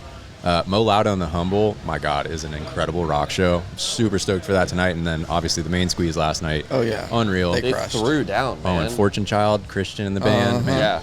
Killing it. Honestly, everybody's been crushing. Oh, we've got such great I love music. the music you love. I didn't realize I was such a big fan of bluegrass until we went to go see Swamptooth over there at the Blue Jay stage. Swamptooth is killing it. It's so cool too that you can come from the main stage over to the Blue Jay listening room stage, and it's just there's so much diversity in what's being booked. It's a totally different vibe. Like it's so different, but they're both great vibes. And shout out to Kara with Blue Jay. She curates everything on that lineup over there. Okay, so that's what I was going to ask. I didn't know if she came up with like a majority of those artists, because it was funny. We would have them on the pod after they performed, and everyone that was at the Blue Jay stage shouted out the Blue Jay listening room like they had played there before. So I was like, I was wondering if there was any like correlation. Yeah. So we, Kara, dear friend of ours and of us in the festival. Blessed us with having the Blue Jay listening room stage here at a festival. She has an incredible listening room, a handful of blocks south of here, and brings together these insane artists. Like if you guys have never been to her room, I haven't, but after doing this event, everybody shouted them out, so I have to go. It's a special experience if you've never been to a listening room. You're in there with like 80 people, and it's an intimate. She just had Sierra Farrell performed at the St. Augustine Amphitheater last night. She had Sierra at Blue Jay not but a few years ago. Oh my God. And an 80-person setting. So like just the music that she's on and she's booking is incredible. And but yeah, it's been awesome to have her partnership here at the festival. She brings a really cool dynamic to the second stage, so stoked to have her on board. It's really dope too. Like you mentioned the Neil Francis thing a little bit. Like we're all very excited for him. I know our intern is extremely excited for him. Yeah, he hasn't shut up about it. Yeah, literally. But it's also really cool, just like the versatility on this lineup, man. You know what I mean? Like we are getting a lot of rock and roll, but also like we go as far as like bluegrass, and then we go a little bit to like some DJ sets and stuff like that. I heard some like salsa, some last night with the band Be Easy. Oh yeah, we got a little Santana and Evil Ways, and I think even Josue dipped out of his day job here to go sing on stage for a little bit. I saw that. Did he actually do that? Yeah, he went up there and was singing awesome. some Santana. So he's also the lead of an incredible 10-piece Yeah, salsa he band. was saying that. I wanted to talk about like some of the vendors too. How do you guys go about choosing some of those? Because the variety out there is really cool. Like there's all kinds of different people from like ocean conservation type of groups that are popped up, but then you've also got like the vintage clothing scene, you've got jewelry, all kinds of stuff. So yeah. So I think the central theme is quality. We always want to put quality in front of our attendees, but it kind of varies. So we've got the educational village, and that's kind of the forefront of what we focus on and put together. So like you said, we've got Florida Wildlife Commission, we've got O-Search and a bunch of different conservation groups that are there with those hands-on learning experiences. So that's a great thing. I mean, the touch tanks over there have been packed since we opened. Yeah, it's super cool. You just get to learn and connect with the ocean and all the life that's within it. And then from like the more general vendor standpoint, again, we just try to curate things that are unique and handmade and things that kind of focus on showcasing our local artisans and providing a platform for them to get out here and connect with all these great people. So with all the different aspects, you got food, you got sales, you got educational. What's like the overall feeling you want the attendee to feel when they're done?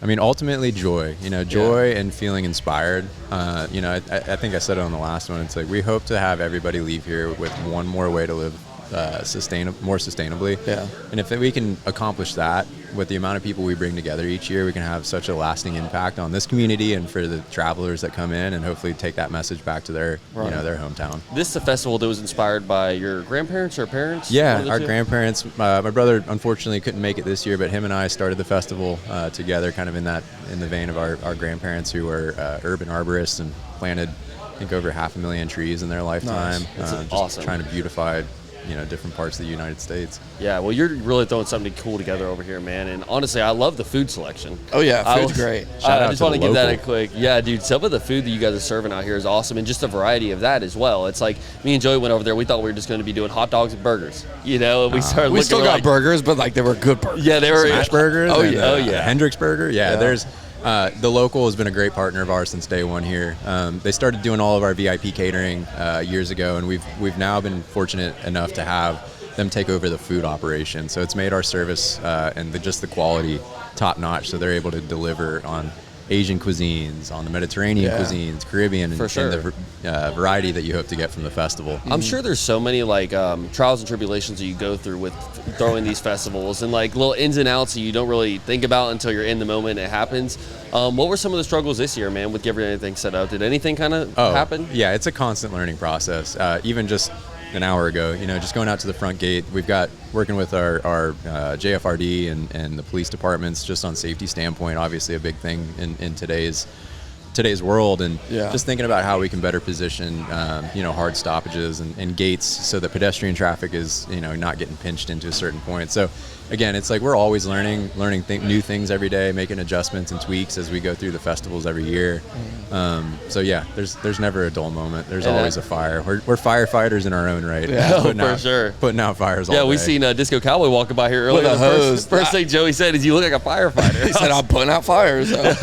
We're putting out a different kind of fire, but yeah, we're putting out some sorts of fire. Well, dude, everything's been running smooth, man, and I haven't heard a single guest or anyone that's been here as a fan complain. Everyone has just been in great vibes, great spirits, and it's just cool. It's a testament to what you guys are doing. So, well, thank you guys. Yeah, we hope to have a great rest of the day. I mean, we're just getting going here on this Saturday at FinFest, man. It's gonna be a good day. Be a great day. I'm so excited. And you're repping the block right now, man. So, the block. Let's go ahead and give a couple announcements. I know we were talking beforehand before we got started, but are you a partner in that? Yeah, we're partnering in the block in a few facets, but we'll have making the formal announcement here today at FinFest that we're gonna have the Our Team Pavilion at the block, which will be the newest, Jacksonville's newest live music space, 1,200 cap open air pavilion. Wow, that's awesome! Beautiful LED wall, full line array system, lighting, and I think the best part is it's a great place for families to gather, for dogs, for everybody alike to come experience great food, great entertainment.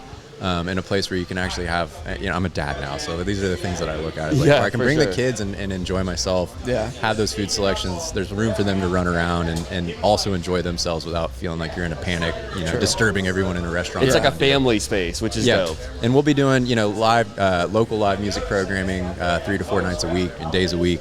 But also bringing in great national touring acts and utilizing that space for. Hell yeah, for I'm excited for that. Yeah, dude, we're going to be there probably majority of the week. Yeah, and it's right off Gate Parkway in the center of town. Right next to the studio. Perfect. Oh, we're there. It is, and it's going to be. I'm very stoked. Hopefully, it'll be opening up in the next couple of months here. So we're at the final stretch. And I know you're pinched for time right now, man, but I definitely want to ask a couple of questions about the production because it's insane, and you can really see it whenever you're at the Four Roses Lounge and you see it on the live stream. I mean, insane. Like the lighting that you guys had, especially for last night's performance, their headliner was dude, so sick. Do you guys do everything from even the overhead lights and stuff like that? So we work with AVL Productions, and then our partners on that, they bring in all the video, sound, and light. Okay. We had our best friend Griff out as a lighting designer out front, so he was making everything look beautiful last night and all day today. For sure. But yeah, AVL has been a great partner also of ours, huge supporters, and they've grown tremendously in the market and just one of the top production providers across America now. Yeah, 100%. They crushed it. Do you ever alter any of the production depending on who the artist is? Does some of the stuff change, depending on who's performing? Because Neil Francis is such a far stretch from Graves Bihala or whatever that just performed, Yeah, it's definitely a stretch. So what we do as a festival is we build out, our festival package of what we're offering from a lighting perspective and audio perspective, so that stays consistent. But where those little different tweaks come in is the ground package of lighting that you see, and then specific usage of all those lights and how that kind of gets programmed in. Lighting design is I'm going to not speak like an expert, but it's a lot of computer programming and things that are really technical. So their team was here once the main squeeze ended last night. We broke the stage down. We started building all of Neil Francis's gear. their lighting designer was out here programming lights all night That's so that crazy. it's really tailored to their show. So, it's all those little movements and how the colors and fixtures move. I mean, you think about each individual light that's up there has all these different controls within it. So you're controlling this master field of lights and sound. Yeah, Imagine being that guy. Yeah, no, seriously. That's gotta be It's a crazy job. Well, I was a light DJ at You were Club pushing Heaven buttons, way back in the brother. day. Yeah, I'm literally just pushing buttons, and even that was so difficult. Was though. it? You know what I mean? Like, it's hard to like time everything out, especially if you're not like on sync with the artist. Like, I don't know these people. You know what I'm saying? But no, dude, just salute to y'all and everything that you guys have built with this festival, because I mean, it's sick, bro. Much appreciated, man, and thank you guys for being here. Stoked to see who else pops in the booth today. Pleasure is ours, man. Can't thank you enough for having us here. Seriously, thank you, man. Yeah, we'll do it again. Yeah, so if anyone isn't following Florida Fin Fest, I know we've already shouted it out 15 times since we started this pod yesterday, but Florida Fin Fest or FL Fin Fest on everything, and if you guys aren't here, you're missing out. Yes, this is sir. the spot to be, man, and shout out to Niko for throwing it all together, bro. Seriously, it's an Thanks, honor. guys. What up, OGs? We are back with our second interview of the day. Super stoked about this one. We are sitting down with the boys from Graves Bihamala. Did I say that correctly? Yes. Hell yeah, boys. How y'all feeling? Good. How you doing? Good. And you guys threw down out there, man. You guys crushed. Thank you. Seriously, great way to start off the day for sure. Yeah, we were stoked just to be on this stage, honestly. Yeah? Seawalk Pavilion has always kind of been a dream of ours to get on, so. Where y'all from? Jacksonville. Oh, sweet. Yeah, Okay, we're cool. based right in Jacksonville, bass players from the beach. Well, Hell yeah. congrats for getting on stage. Heck yeah, thank boys. you, thank I'm you. happy for you. Yeah. So let's talk about the name. All right. Graves Bihamala. You know how many times I've said Bahama?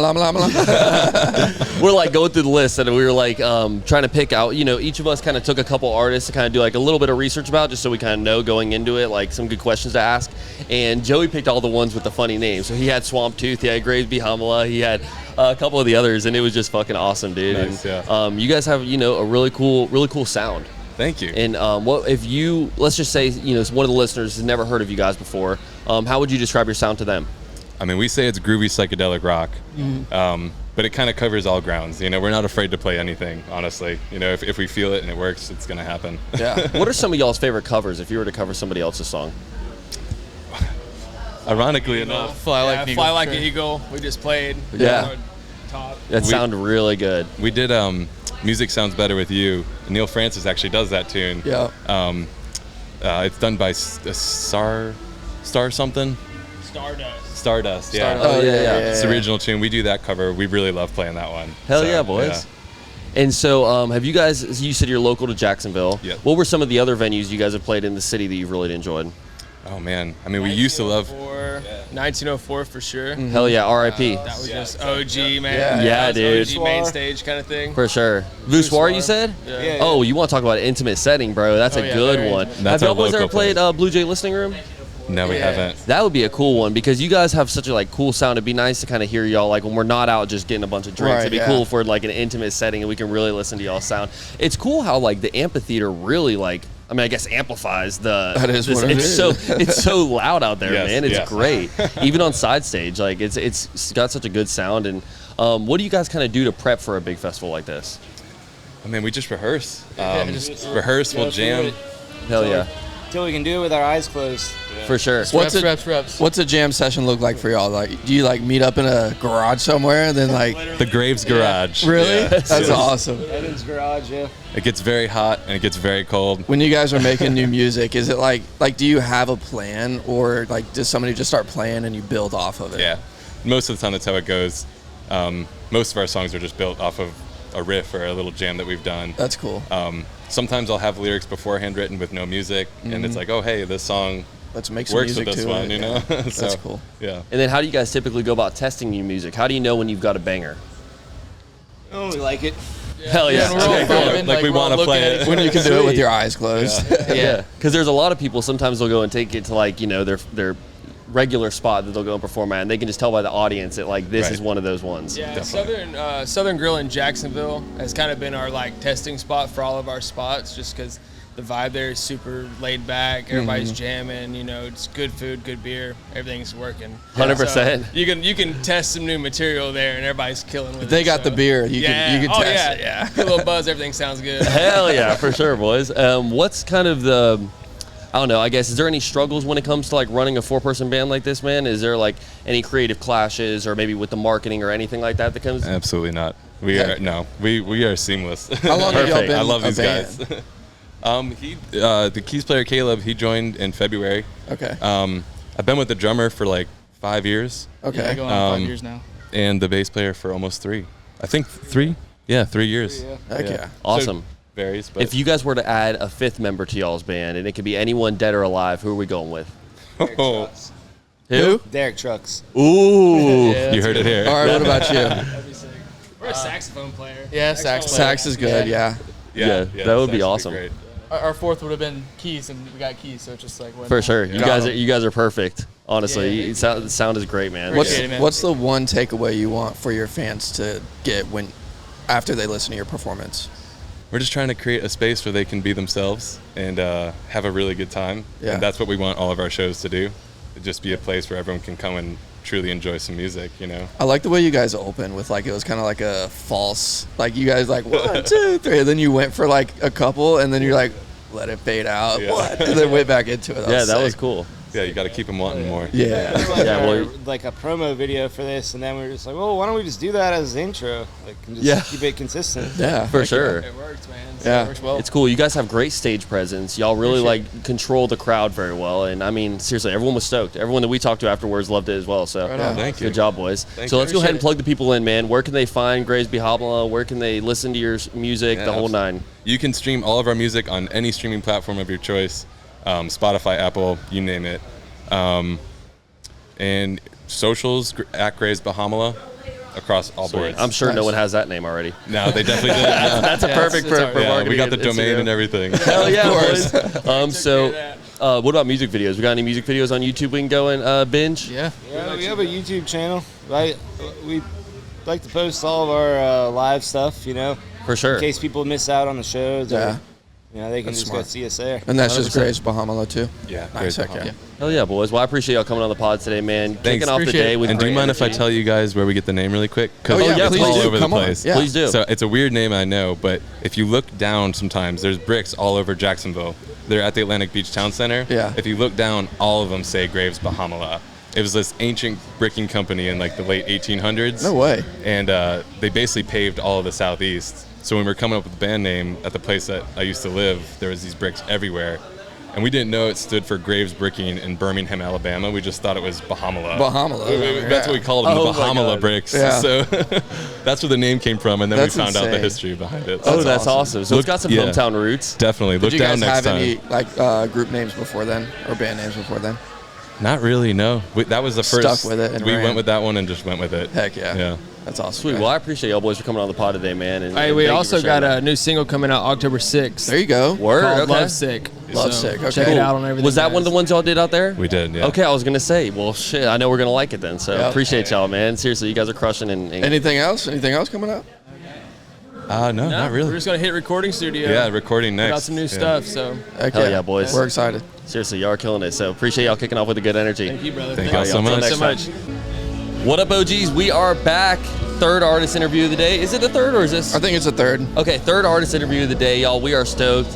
FinFest Day 2. So Yes, far, sir. a total success, and it wouldn't have been possible without our next guest, Andre, a.k.a. Satellite Frank. Y'all give it up for the boy. Come on. Yo, man. what's up, guys? Thank you so much for having me. Dude, you Dude, it's a crushed it out pleasure. there. I think this was the most time we spent side stage was watching your set, just because it was so fun. You guys are right on the side rail. Oh yeah, we're sitting there freaking going crazy. Yeah, that was awesome. I really didn't know what to expect because like I wanted to have my own sound being played, but I also wanted to curate the whole day to accompany these amazing bands. Right. Yeah. For sure. And so what kind of preparation goes into doing a festival like this? Because for the people that don't know, you played your own set to kind of kick things off this morning. But then you're also playing in between all the other sets, like while the bands are getting ready and things like that, you're throwing down up there again. So what kind of goes into the preparation, man? Yeah, so I'm primarily a piano player. Actually, I grew up, doing piano, and then I, decided like, hey, COVID hit, let's start doing DJing, and then I combined both. And now I'm a hybrid artist, so I, incorporate my piano playing with DJing. When I incorporate my piano playing, there's a lot more preparation that goes into it because I have to understand what notes to play on the piano. Right. I can't just hit any note. I could do some things on the fly. But it's got to flow, and it's got to Exactly. sound right. Yes, and for this one, I really had to prepare because I couldn't do like nighttime, like crazy energy because it's daytime. You know, I had an opening set of the festival, so I still wanted it to be me.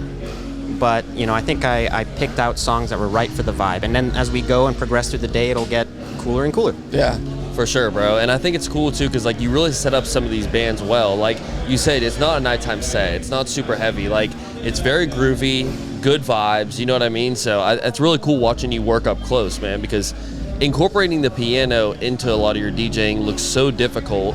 And it almost looks like at times you change like a little bit of the sound of some of the keys on the piano. Correct. So that goes into the preparation part where I get to create and choose different sounds on my keyboard that I think fit the music. So not every song deserves to be played over, right? Sometimes there's a singer in the song. Sometimes the song is just perfect the way it is. But if there's an opening for me to add my love into it, then I will. And that's where I can really interact with the crowd and just have fun, and people like look at me, you know, playing. I gotta ask like your hands are going crazy on that board. Is every single touch doing something, or do you kind of have a rhythm going too? Because like you're doing a lot. Yeah, so there's also like the keyboard that I have, you know. Well, not just with the keyboard. I'm talking about when you're DJing too. Oh, yeah, because yeah. you're like going everywhere. One thing he pointed out when we were watching you, he's like, watch his hands. He's constantly changing and tweaking things on the board. Is every one of those tweaks doing something, or because you see sometimes DJs will like just keep their hands busy, you know? Yeah, like they're just trying to like just stay moving up there. Yeah. No, none of that is for show. All of that is, you know, on purpose. And it serves a purpose, right? So like when I'm on my DJ board, I do effects, right? So I have my keyboard running through my DJ board. So a lot of the effects that you hear from the keyboard, like, you know, echoes and delays and stuff, come from the board or the keyboard. A lot of that stuff that I do on the DJ board as well is take out like the low end, you know, filter out the high end. And what it does is it allows space and time for the next song to come in seamlessly. Right. And I try to do that the best I can while also thinking ahead and being like, all right, what do I have to do over here with this hand? Can you freestyle? Like rap? Yeah. Maybe. I don't know, just like doing that is so impressive because you're constantly thinking ahead. Like you have to plan for the next drop. I don't know. Oh, I can see the correlation. I was like, because that's such a random question, but no, he makes sense. Like, oh, thanks. It is for once he's actually making sense. No, but it is interesting. Like you're moving so quickly and you're constantly thinking ahead. I mean, you have to be, you know, just to kind of set yourself up for the next sound or the next drop or whatever. But no, dude, it seems exhausting, to be honest it's impressive. with you. Yeah, like being up there. Thank you. I mean, coming from me also to you guys, it's impressive what you guys do to keep up with society and with like the podcast that you guys do. It's awesome. Thank and you, to tell brother. you the truth, you know, my set actually, you know, of course you get, you know, the butterflies and you get nervous for something like that. However, what's more on the fly is dealing with these little in-between sets because I don't know what the band is going to sound like necessarily. Right. True. So I have to kind of curate based off what they play, and then I don't know what technical difficulties the band and the team are going to have as well. They have to take care of that, and while they're doing that, I have to kind of, you know, tend to the audience. So to me, that's almost a little bit more, you know, nerve-wracking than the keyboard Do player. they kind of let you know, like, all right, after this one, wrap it up, or like, you know, just like timing-wise? Because I'm sure, like, I can tell you right now, bro, I couldn't even focus on my phone just watching you DJ. So I'm like, I can only imagine when he's up there, like, trying to keep track of, like, all right, let's keep the time slots good. And yeah, and again, we're all blessed here. You guys know real-time management. Shout out to them. So easy to work with them. They have team members coming up to me all the time. Hey, Andre, you got, you know, 5 minutes. You got 4 minutes. You know, so it helps a lot. Yeah. Perfect. And I didn't really know what kind of set we were going to get from Satellite Frank today, bro, because I saw you at Railway Music Fest or Skyway Music Fest. That's right. And you were doing the saxophone. Yeah. Right? Yeah, there was a lot of stuff. No, saxophone was the other artist. That was on the other stage. Where did I see? I thought I saw you playing a different instrument. Maybe I'm wrong. Do you not play a saxophone? I play percussion sometimes. Okay. Yeah, so like that was at Maybe that's what it was. Yeah, Myth Terrace. That's right. I'm slowly incorporating percussion. That is one of my future plans, you know, playing congas, bongos, cymbals, cowbell, whatever. Whatever is fun and you know, fits the song.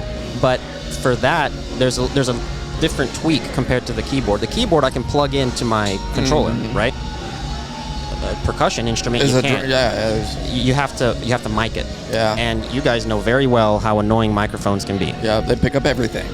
Yes. So I'll figure that out in the future. 100%, bro. We're so talented and just the vibes you're creating today, and it's finally cool. Like, I feel like we have to also do a full-length episode with Andre, because we've gotten so many people that have come on the podcast and like, why has Satellite Frank not been on? Why is Satellite? And like, sometimes, man, it's just you got to wait for perfect timing, right? And like, I think everything worked out great this time. Is it. Where, yeah, dude, it's seriously an honor. And then maybe I'll freestyle on the. Come on, go ahead and start right. Dude, what would be sick is honestly we need to have him do a sound check session. That would be so entertaining for the people. Like we've been. I would love to just sit down and play some piano because I was trained on That'd be piano. I sick. can play some originals. We and have covers. sound check sessions. Let's get it going. 100%, dude. I think it'd be dope. Well, awesome. Andre, seriously, thank you so much for coming on today. Let's go ahead and plug the people in, man. Where can they follow you? Where can they listen to your music? The whole nine. Perfect. Thank you so much. I am on all streaming platforms. You can find my original, music. I vary, in genres, but you can just type in Satellite Frank to Apple Music, Spotify, iTunes, SoundCloud. You'll find me. Just find the picture of my face.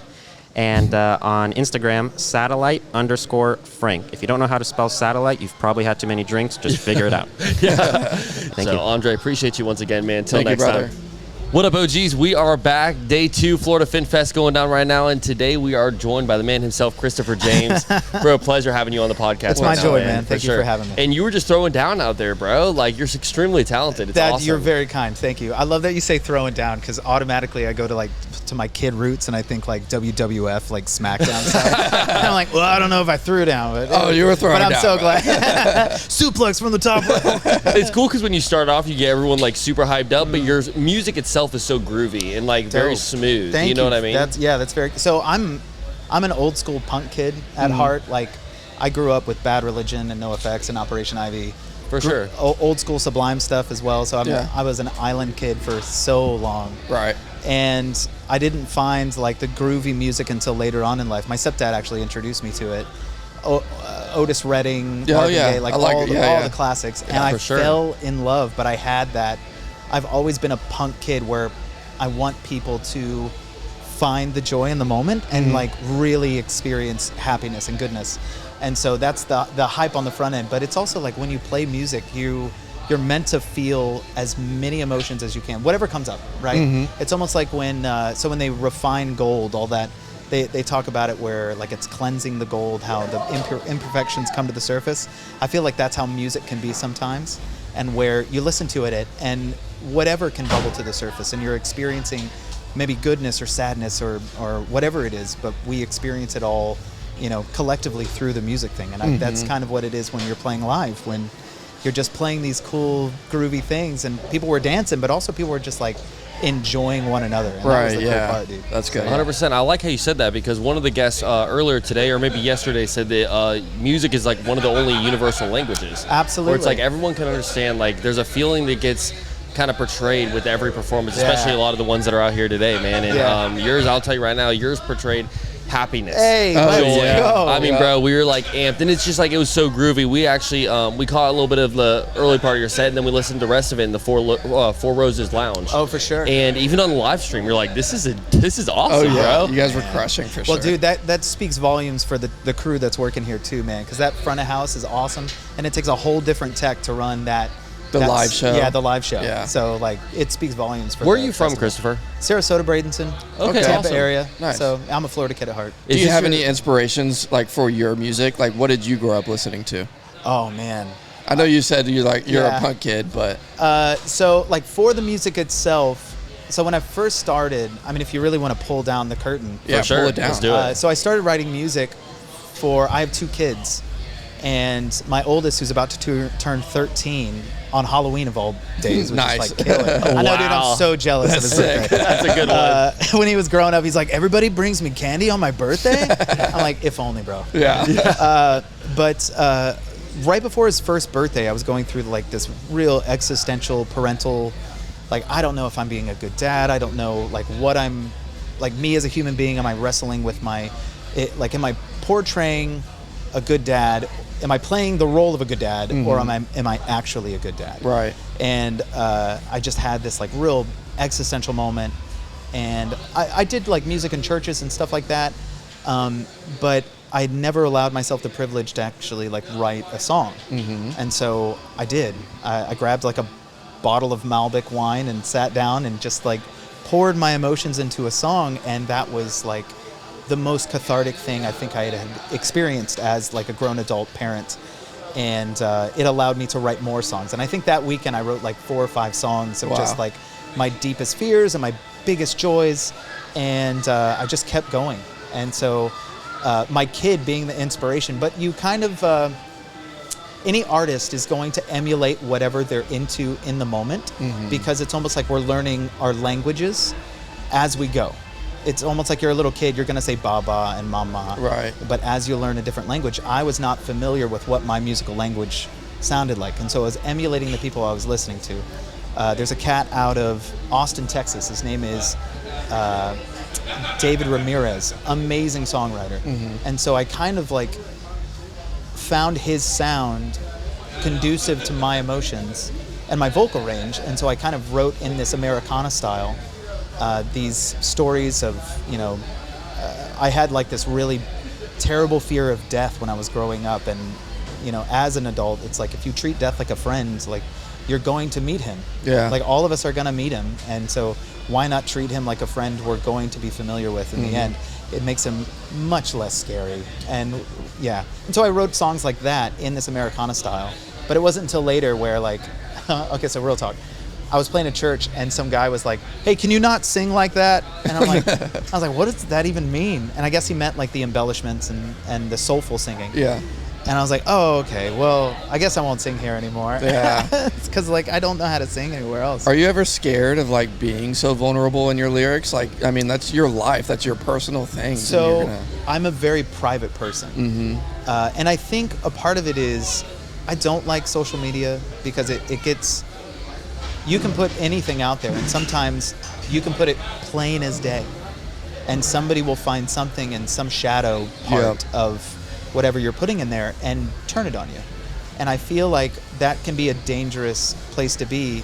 So over the years, I've become a guarded person in the sense of that. Like I will keep private, but I am not afraid or ashamed of whatever emotions I'm feeling. And I think if we can talk more openly and more vulnerably about emotions that we're talking through, it kind of allows us to be better people, allows us to process our emotions a little better, which then makes us a better society as a whole.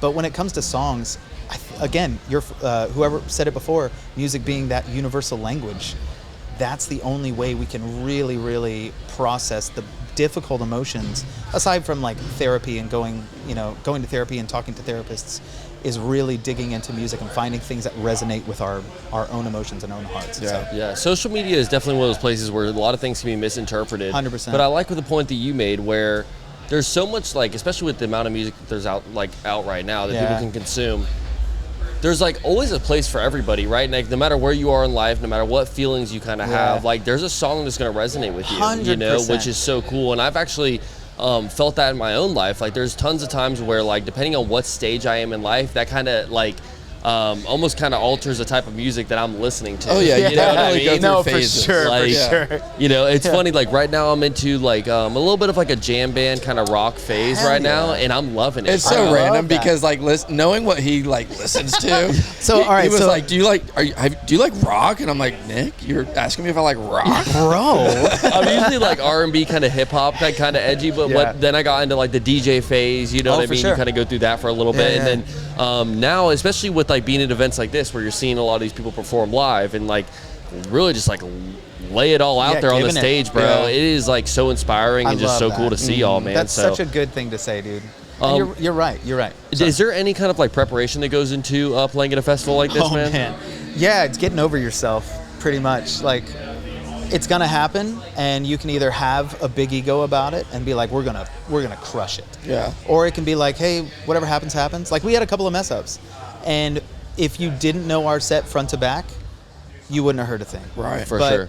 We're perfectionists. We're just trying to do the best that we can, and sometimes it's like if we mess up, we have this idea that everybody else is going to hear that, or everybody else is going to see it, and we wear it, and that can affect the rest of the thing. So it's like if you come into a festival and just say, I'm going to enjoy every single moment, I'm going to carpe diem the hell out of this thing, and just really enjoy being present with the festival and the set itself, you set yourself up to win every. And I feel time. like people would notice that more than they notice a note being off or something. For sure. And I'll tell you what, I played a festival. I played Gasparilla Fest down in Tampa. I think it was 2023, and I was shaken, like just nervous as all get out. I'm like freaking out. Depending on, so sorry. I'm just gonna say. No, ramble on, bro. Cool, seriously, please. Yeah, Please go. Yeah, straight, awesome. I have nervous poops sometimes. Like, okay, hold on. I didn't think you were going there. I know, so sorry. But like, you know, sometimes when your anxiety is up and your nerves are so rattled, like it will upset your stomach. Oh, and it happens to me, dude, all the time. So for sure, before this thing, we're like 15 minutes before downbeat, and I'm like, oh god, like. My whole body just was like, "You're not going to do this without doing this first." Yeah, 100%. Oh, he was sweating. 100%. It's like I need to find it now, or something bad's going to happen. And so I ran off, but I knew like it's one of those things where you just got to get it out of the way. Yeah. Right? And so you go and get it out of the way. But when I was coming back, I just had to laugh at myself because it's like, why are you so nervous about this? Like you're so nervous to the point that it's physically upsetting you. Right. Just let it go. Yeah. And enjoy the fact that you have the privilege of playing this festival. And you're doing what you do. Like, this is what you do. We get to do this. Yeah. It's not like you have to do this. And I think that's frame of mind, like, oh man, we have to play this thing. We have to perform so well that people love us. Mm-hmm. And that gives such an anxious, you know, it sets you up to just have the tension the whole time. It's more of like a chore whenever you word it like that than as opposed to just going up there and doing your thing, you know? When you get to do something, it frees yourself up to enjoy it more. Mm-hmm. For sure. Yeah, because that stress just falls right off of you. 100%. Well, you can definitely tell that you're enjoying it out there, man. I enjoyed it. Yeah. And seriously, we enjoyed it probably twice as much as you did, bro. So it's so cool kind of watching you, you know, just perform your craft out there and just really just lay into every note and every song and everything, dude. You're so kind, dude. The last thing I wanted to ask you before we get out of here, man, is how do you go about choosing the, you know, rest of the band and the people that are playing these instruments or whatever? Because, you know, obviously you're kind of carrying the weight out there, but there's also all these like background pieces that are just like crushing it, bro. I will tell you straight out, like, sure, the band is called Kristopher James, but like we are collectively Kristopher James. Like, cool. Every song. So if you listen to the record, I released a record in 2019, like right before COVID, and I did a lot of the instruments on there, like myself. I played the drums, I played the bass, I played the keys, I played the guitar, I sang, I did all this other stuff. That's crazy. But it was fun, and we got to do it. Yeah. But if you listen to that compared to like what we get to do on stage, night and day difference. Really? Yes, because it's almost like they have a different voice than I do.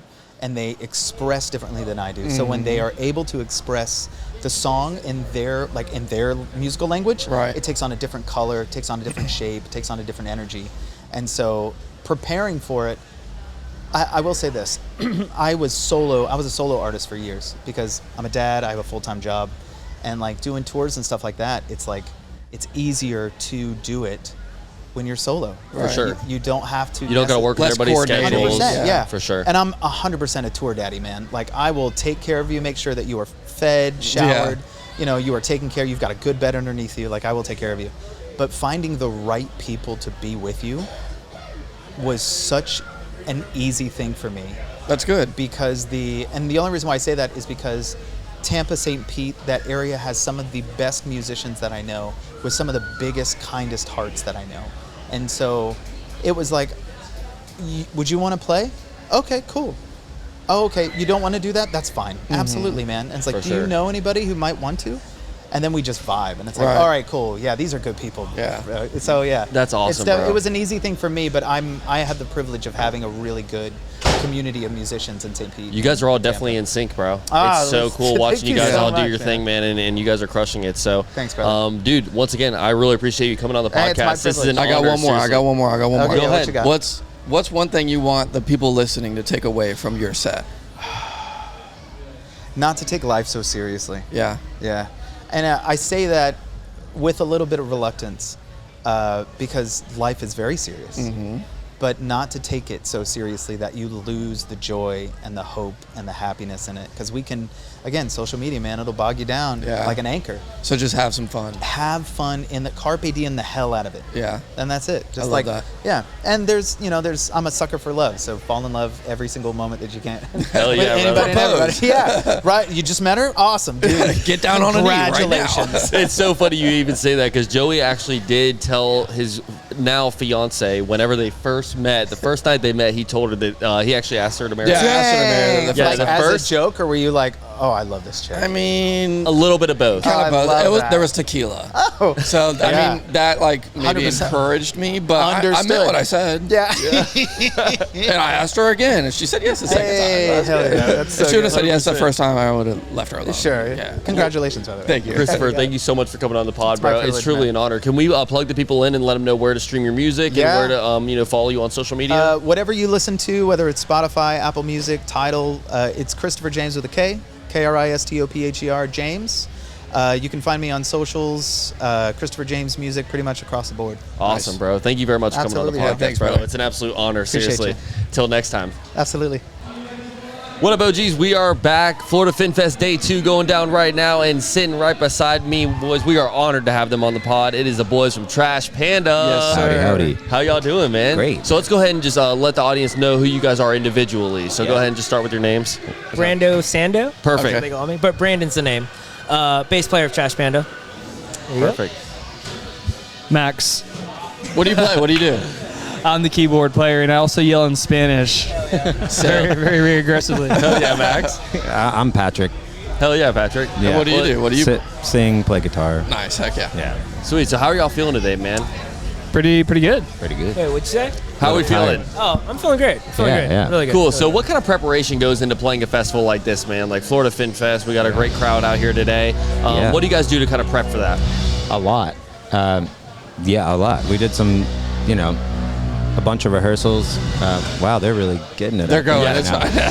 yeah. We did a bunch of rehearsals, worked on the production aspect of the show, and it's tricky because you've got to pull it off in like a 15-minute changeover. So True. Hell yeah.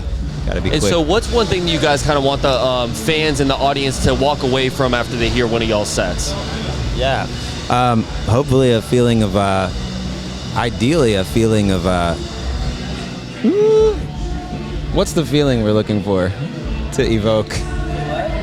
What feeling do we want to evoke in the crowd? I would say like a mixture of feelings. Today's set is probably tilted towards pure spectator bliss, probably. This is probably the hardest set we've ever put together. Oh, for sure. It's the most technical. Yeah. Where are you guys from? Jacksonville. Okay, hell yeah. Yeah, we're right down the street. So what kind of, just out of the Jacksonville market, I know that we have a ton of Jacksonville listeners as well. What kind of venues do you guys like playing that are like some hometown spots? Hometown spots. We've always enjoyed playing Intuition. The places we played. Yeah, places we like to play in Jacksonville. Honestly, I think Jacksonville just needs a lot more venues to play at. I feel like there's been a big hole in the scene here in Jacksonville for quite some time now. 100%. For sure. How long you guys been doing this? Oh, depends on how you render it. I mean, Trash Panda first started like 10 years ago. All right. But it was a different form, and it lasted for 3 years and then stopped for 4. It started in Atlanta, and then I moved down here in 2020. And eventually restarted the band in 22 with these guys. Hell yeah. So it was like a long hiatus. How did y'all get the name Trash Panda? Yeah, why the name Trash Panda? House I was living in was kind of in the woods, and there were raccoons everywhere. They were like in the drywall, and they were like no way coming up to the windows while we were watching TV. And I just love them. They're hilarious. And I mean, there was like a heady side of it too, where I was like going through a lot in my early mid-20s, and so I was like I was trying to write songs out of the trash can of my life, turn it into something nutritive. True. That's like the headier side. I bet it's hard for you guys to hear, huh? Big time. You want to talk to these guys for a minute? Let me give them some headphones. Yeah, pass the headphones down. What's up, brother? Hell yeah. Can you hear us? Whoa, I feel like I'm plugged into the zone. Yes. Hell yeah, bro. So, just what's kind of like y'all's creative process? You know, if we were to just kind of break it down for the people, how do you guys go about making your music? So the creative process is to cry a lot first, and then after we were done, like sulking in a bunch of tears, trying to figure out what we want to do afterwards in life and financially. But then afterwards, once we get past that, we decide to get creative again. And honestly, what it is, man, just us hanging out and throwing a bunch of things to the wall and seeing what sticks. And when it does, it's literally whatever we get stoked about. Because a lot of times we'll come up with things and it doesn't feel right. But then when we ever get that one emotion that like we're trying to get, it's almost like when you hear something brand new for the first time, you're just like, whoa, I've never heard of something that sounds like that. That's where we get stoked, and that's what we try to make and try to convey. When you guys are creating a song, would you say like, so you're all like hanging out, whatever, and then like, does somebody have lyrics or does somebody have like a riff or like, and then you guys build or kind of? Oh yeah. Yeah, kind of like mainly riffs. Yeah. I feel like recently, or I feel like usually I'll just come up with a structure of a song, or at least a starting point, and then we'll build on it together, and then sometimes it'll generate from different members of the band, so it comes from different places, and then I'll usually build out the lyrics and top line. Yeah. And then we get all together to craft the arrangements and the tones and the feeling and the flow and the dynamics. Mm-hmm. And this new record we did was bizarre. It's hard to even remember how it happened. It was like a year of going in really deep for this album. So it's hard to even remember where some of these songs started. Some of these songs started 3 years ago, 4 years ago, with you and I jamming. Yeah. And some of them started. One of the songs in this album is like literally one of the first things we came up with together. Yeah, exactly. We finally were like, all right, I think it's time to put this back together. And when we did, it like worked. Versus beautiful. Sometimes you like hit a wall and you're like, man, this is never gonna work. We're kind of over this idea. Yeah. And then we come back to it and we're just like, damn, it was right there the entire time. Yeah. That's sick. Hell yeah. It's fun. And we wrote this whole album way more from a production standpoint than a jamming standpoint.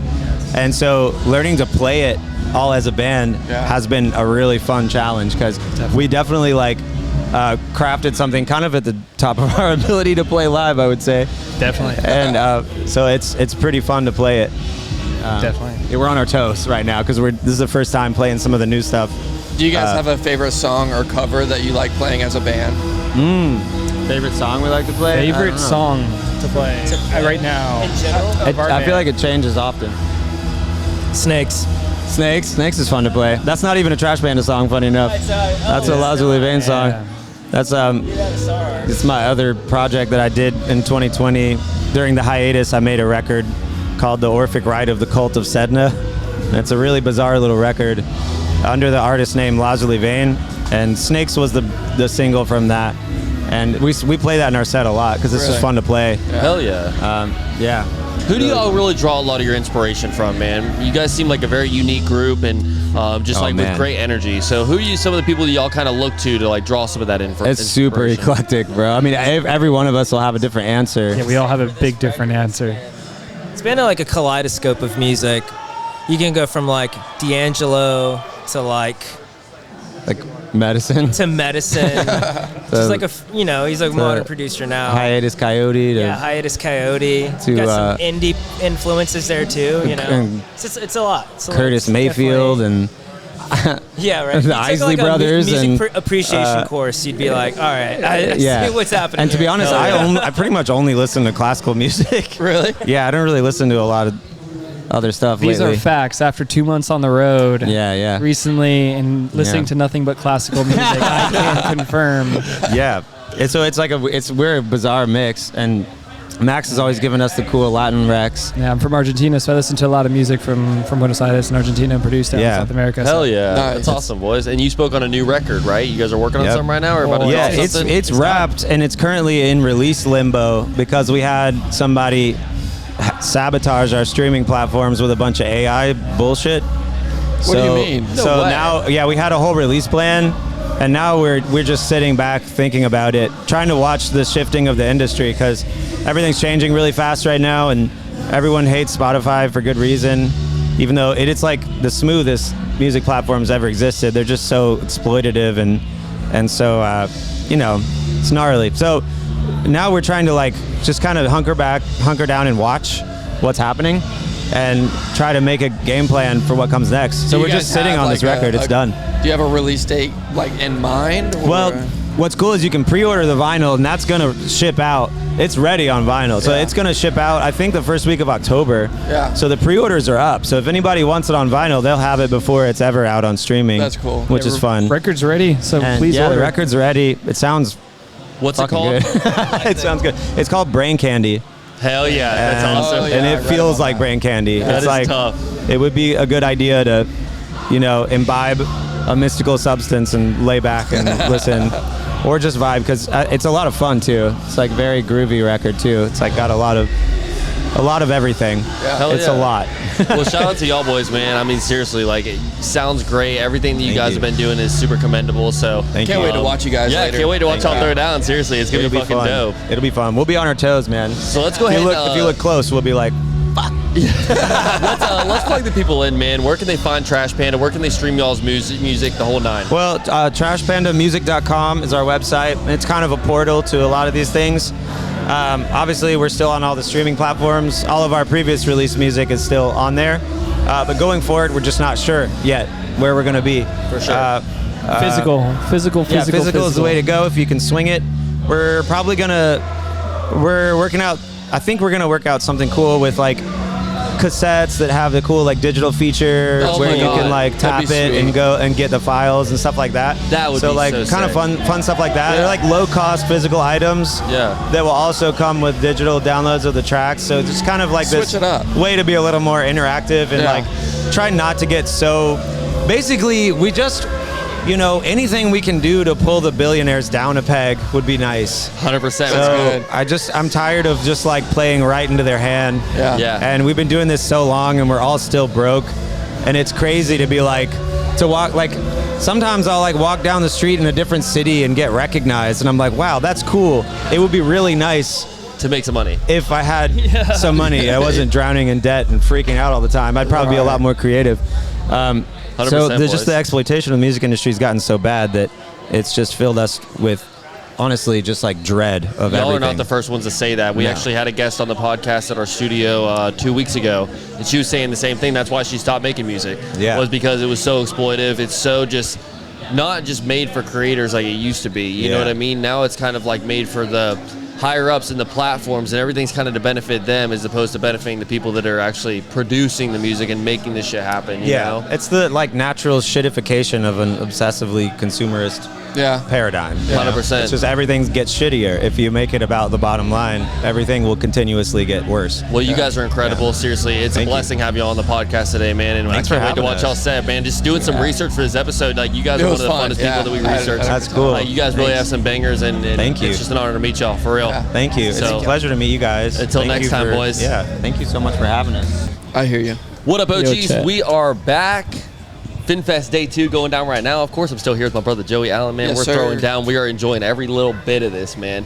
And nonetheless, we got the legends in here with us right now, the people from Glass City. So shout out to y'all, man. Thanks, bro. How What's you guys good? doing? I'm good. Well, sweaty. Man, throw it down out there. You guys are Seriously, going great crazy. set, you guys, Appreciate for it. real. Thanks for we came through here when we were doing the load-in, and we couldn't wait to be here with you guys. Seriously, thank you, bro. We appreciate it. Yeah, dude. Yeah. So we were all doing a little bit of research on some of the guests before they came on the show today, and you guys were definitely like one of the standout bands that we were like, wow, they're fucking. Oh shit! You guys are really doing it right. Oh, for get sure. out of here, man. No, so let's talk about the name Glass Cities, y'all. Oh, come on. So how did we come across this name?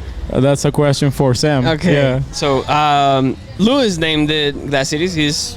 We could say he's the original founder of Glass Cities. Cool. And basically the name was selected from a long list because it represents, like, that's the official one, because it represents that feeling of that each of us has from our hometown, from cool. our cities, and how fragile the moments are, because in the blink of an eye we are missing it, we're not there anymore, and just it represents living the moment, for sure, because you never know when it could change. So where are you guys from?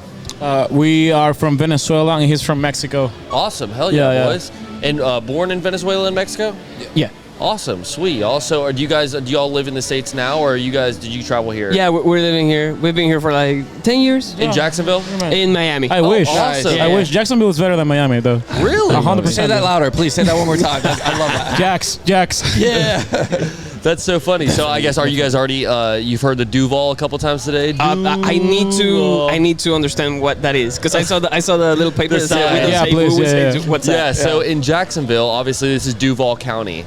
And so, like, our phrase, I guess, or our, like, little war chant, if you will, is Duval. It's like big at the something we Jags say. game. Okay. Yeah. So when we're watching football and, like, something happened, we're so like, if people ever say Duval. Duval, it's like I saw the sign out there, and I was like, damn, I bet some of the people that aren't from Jacksonville probably need that sign. They think that we're fucking booing them, but no, we're like, we're just this is repping our great. city. For sure, 100%. Oh, shit. But you guys are awesome, man. Dude, you rip on the guitar.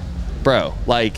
I mean, you guys are all incredible, but I just remember we kind of watched like the main portion of your set, and we were walking back, dude, and I just watched you go fucking crazy on it. And I don't know what it is, man. Maybe it was just like in that moment I just caught like a quick glimpse of it, but I mean, you guys are very, you work so good together. You know what I mean? The flow is incredible. You guys have a great stage presence. What was like some of the preparation like for a festival like this, man? Many shows. Yeah, and a lot of rehearsal, and a lot of gear too. Yeah, a lot of gear. That way, sure. that's a good. But Are you guys on tour right now, or did you just come up here just for this show? Just for this show. But we have more dates coming up. Cool. We have special one in St. Pete, so it's not as far as Miami. For sure. It's still far. Yeah. On October 4th. Awesome. Janus Live. Yeah. Janus Live. Yeah. With Awesome. the Reese. The Reese With the Reese brothers and Nick Hexum too. Yeah.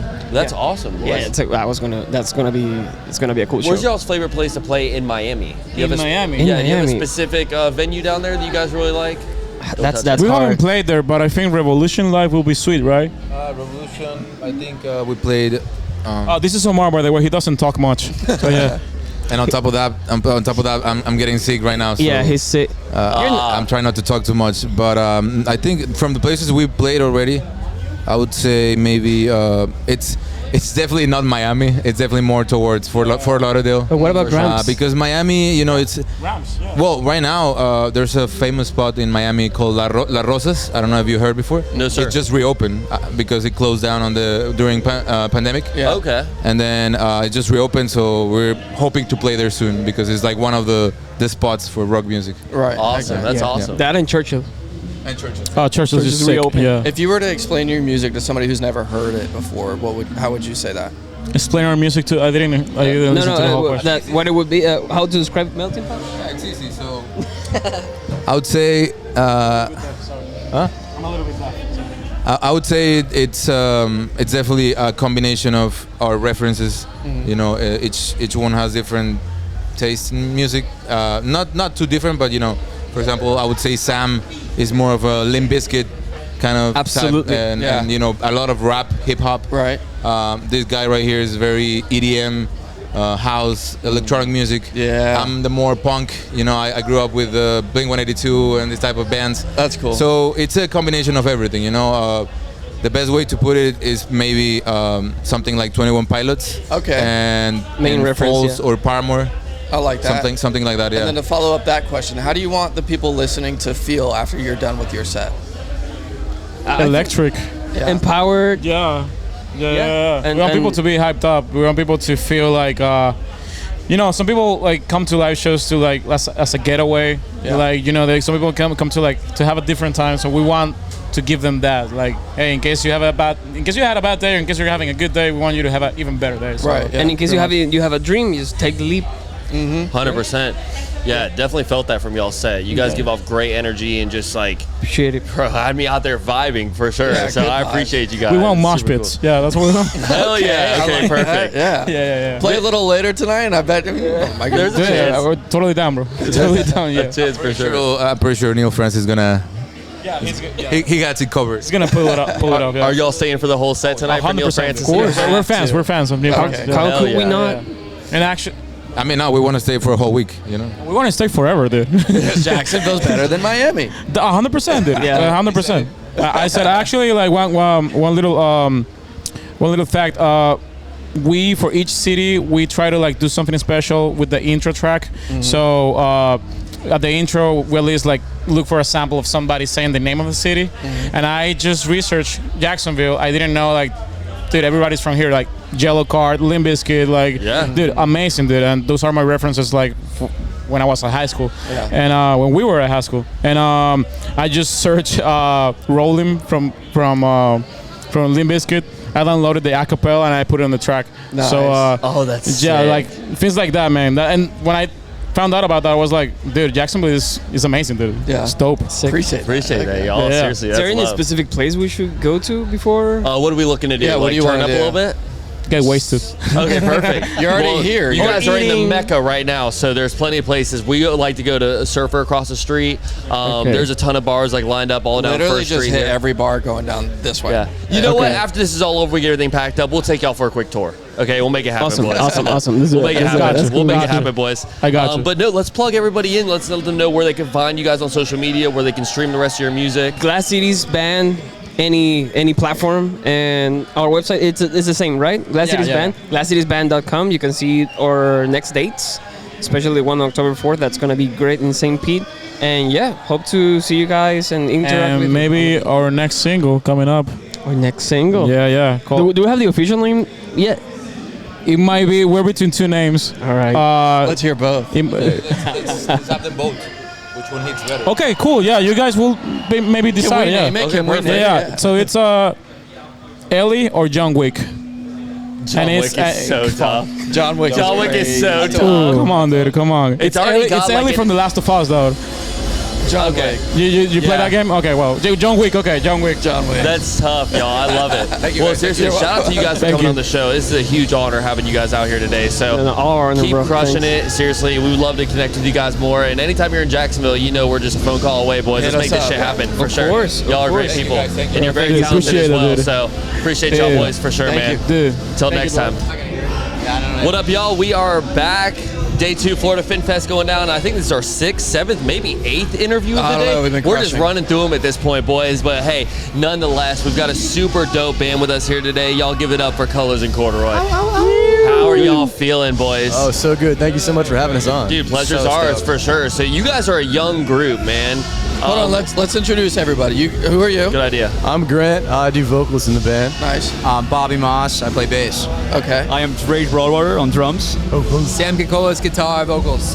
Hell yeah, fellas. All right. So let's go ahead and jump right into it. Y'all are a younger band. How long have you guys been doing this shit for, man? We've been jamming for each other for about 2 years now. Probably took about the first year to kind of just get our stuff together, and then started playing some shows after the second year. What made you guys choose the name Colors in Corduroy? Oh, good question. Oh, the name. Oh, Colors in Corduroy. So we wanted to be Corduroy Red, which is a cool band name, but we knew a Corduroy Blue.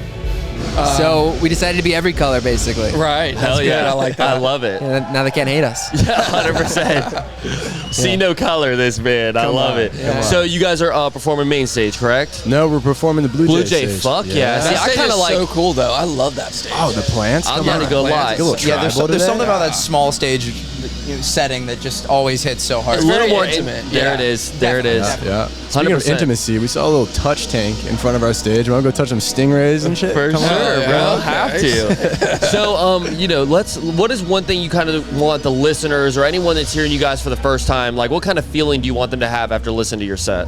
I think that's a great question. I would say our main thing is, especially if you see us live, is we get into it. You know what I mean? We love our music, and that's kind of what it's about. It's about being free, being yourself, and just, letting everything be out there. Do you guys play more originals or covers? Mostly originals. Hell yeah, boys. I think we Let's know go. like 2 or 3 covers. Yeah, maybe if that. Try to keep Yeah. the cover count low. Yeah. That's cool. Nice. That's good. I like that. So break down the creative process for me, boys. Like, how do we create a song in this band? How do y'all go about it? I would say the roots of it all are Mr. Sam Kikolas on the far right over there. Yes.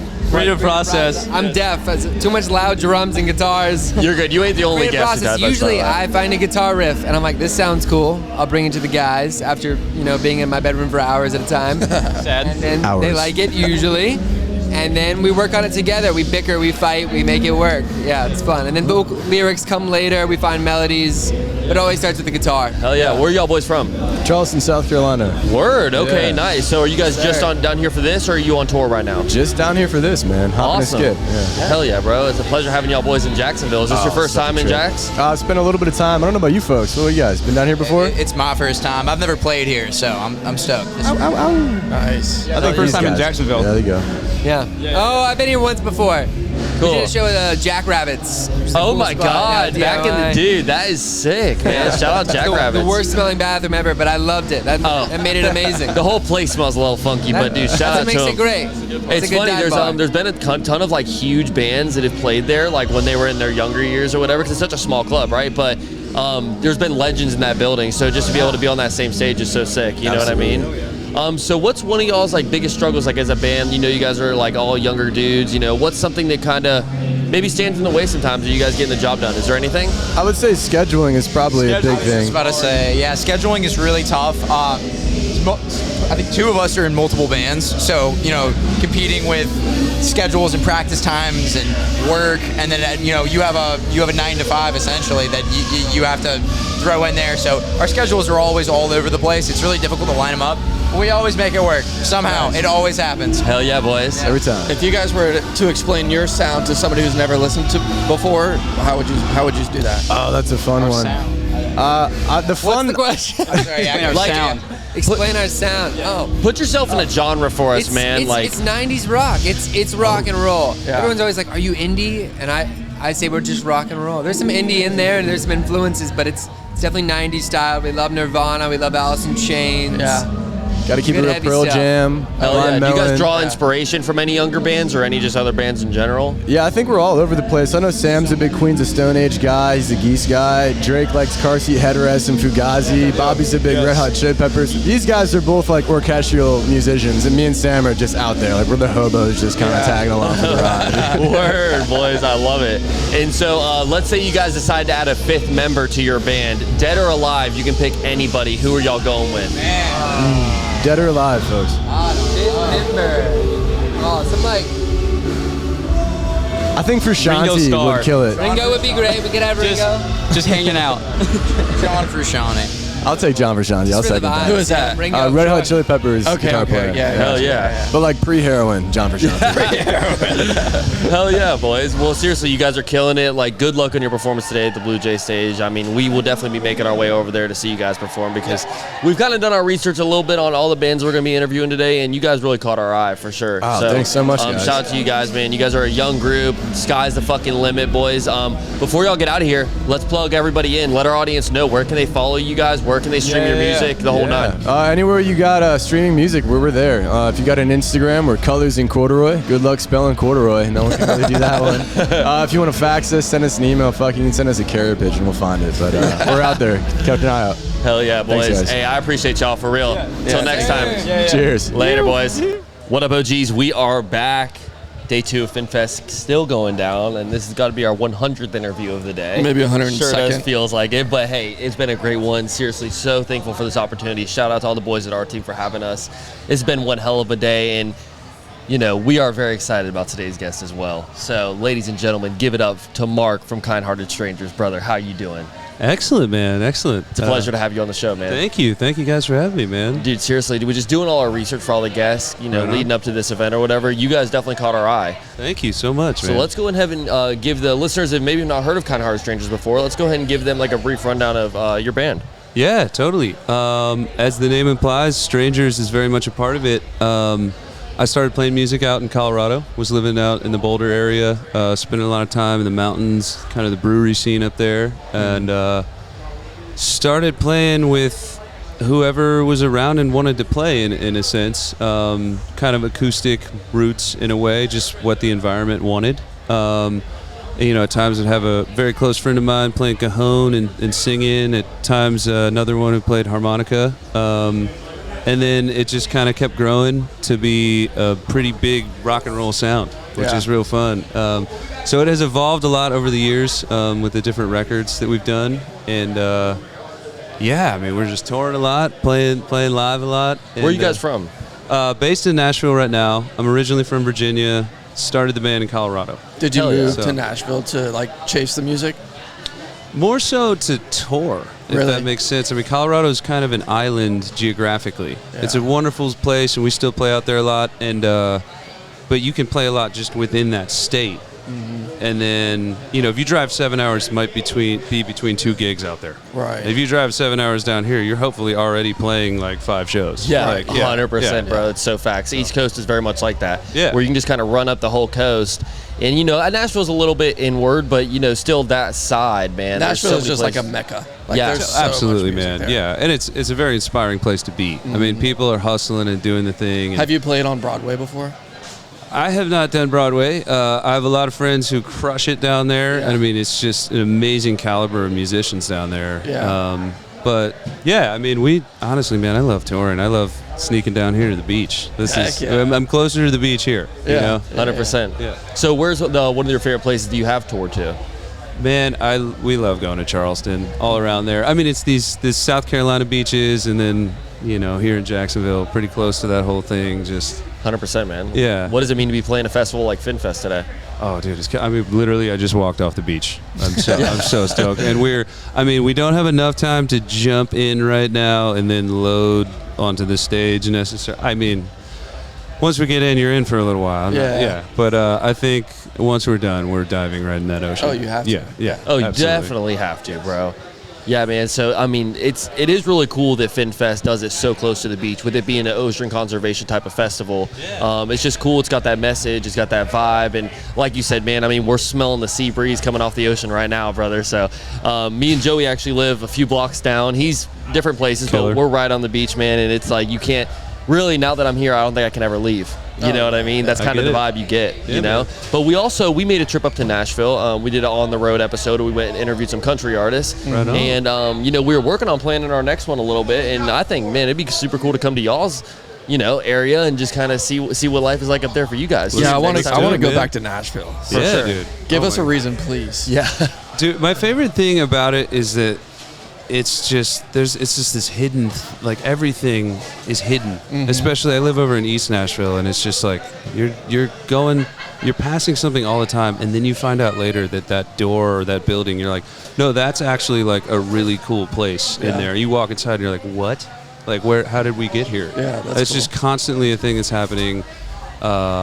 And then it's also almost distracting at times, but there's so much good music happening every single night of the week that if you wanted to go out every night, you very easily could. We learned that. We definitely learned that the hard way for sure. We kind of thought, we're like, it was I think a Wednesday night when we first went out on our first night there, and we were like, shit, I don't know if anything's going to be popping. Because out here, man, it's really weekend scene. You know what I mean? Like, you can't go to a bar and expect it to be rowdy on a fucking Tuesday. And so, like our first night there, it was a Wednesday night, and we're like, it was rowdy. Let's go rip it a little bit to see what Broadway's all about. And dude, it felt like the Super Bowl was in Nashville, man. It was insane. Yeah. I got to get you out of East. Oh, for sure. Come on. I'm telling you, I want to go back to Tennessee. Monday, Tuesday night in East Nashville. Oh, really? Okay, we definitely got to do it, brother. What's one thing that you want some of your listeners or people that are listening to you at this festival specifically to walk away from after hearing your song? Like, what's a feeling you want them to have? That's a kick-ass live band. And, I mean, everything, I don't mean to discredit people who are using other elements. I don't know how to use a computer, so I don't. But it's straight. We don't use a click in the studio either. It's just like, it's a live thing that's fully with the band and a lot of improv jamming kind of thing. That's cool. And that's just like, it's fun as hell to me. Yeah. Because like, we know what these songs are, but like, do the song, treat it right, because I love songwriting, but when you get to that certain part, like, we don't know what's going to happen. And that's like so fun. Yeah. Like, I love that. So you're saying part. like in the middle of a performance, like the guitar, do you play guitar? Yeah. Do you just like go crazy? Like you just do what you want to do? I like to, it's listening to what the rest of the band's doing and reacting and moving with one another. But like, for sure, it's very much a fun So you guys part. will switch it out throughout the song, and you follow each other somehow? Yeah, it's like, all right, we know that this is going to be verse, chorus, whatever. I mean, there's like some of these standard forms that work in song. But like, once you get here, just make sure we know we're gonna get somewhere else later, but for the next 5 minutes, doesn't matter what happens. That's cool. Like, but have fun with it. Yeah, it's like that. Yeah. It's so interesting, man. There's so many like aspects that go into like some of these bands. Like just sitting with a lot of the bands that have came through today and yesterday, and just kind of learning about like some of their struggles and some of their like creative processes. Like, what are some of the things that you guys go through as a band to create new music and spark new ideas and kind of draw inspiration and things like that? Well, man, I guess maybe this is a struggle sometimes is like, I just want to be writing and recording all the time, like all the time, because it's always coming out, and it's like, all right, when can we get into the studio next? Yeah. So I do envy some folks who have like, there's a guy in the group who does all that. You're like, you have one guy in your crew who's just a total whiz, like behind the desk on the like mixing side or recording side, like, and you're always around. You're together anyway. And, 100%. like, I think that's a huge strength for a lot of bands. If you can keep that. And it's not like collaborating with other people outside of that, it has its own thing. And it's beautiful, and like you're getting new stuff when you do that. Like, I love recording in new spaces. Like, I've never made a recording. I've never gone back to a spot, and it's not because I don't like it, but I'm inspired by new places. For sure, 100%. Let's record in a new room this time, because I don't know what's going to happen. It might spark new. like some new ideas, or just like the new environment might kind of spark a new energy or something like that. For sure, bro. Totally. Yeah, in Nashville, it's such a like. It's like duh. Like whenever a band or anyone wants to kind of like get more involved in the music scene, it seems like everyone's choosing Nashville. You know what I mean? But truly, after me and Joey went there, you see why people choose it. Yeah, man. you'd be dumb not to choose. I mean, Nashville. it's like you're just surrounded by so many creatives and so many people who are like on the same kind of wavelength that you are. You know what I mean? Especially if you're a hustler and you're trying to like, just get to that next level. You know what I mean? So, dude, I salute you. It's a great place to choose for sure, man. Thanks, man. Not a lot of beaches there, but hey, if you're there for the music, brother, it's you're there balance. for the right reasons. It's a workplace. It's a very fun workplace. But yeah, I mean, that's why What are some of the things you do to take care of your mental health, man? Like being in this music shit, I can only imagine how stressful it gets at times. Is there anything you like to do, besides walking on the beach and stuff like that, kind of help you just kind of release a little bit? Yeah, I mean, dude, it's a very physical job, which I love. But exercise, dude. I love it. It's the greatest thing ever. I mean, that's like touring too, is we're always finding something. We're like finding a beach, we're trying to get on some surfboards, we're skiing, we're jumping in waterfalls, and like, yeah, we're doing anything we can, any second we can on the road. Hell yeah, Get bro. outside. That's But fun. then also, like, dude, I'm so thankful I finally unlocked morning exercise in my life. I never could do it. Shout out to you, because I can't. Dude, it sucks, but then everything is so much better. The whole day is so great. And I've experienced that, but like I just feel so much stronger at night, which makes me feel better. So. Oh yeah. It's harder with nothing in your stomach yet. It's like, but yeah. But overall, dude, this is for mental health.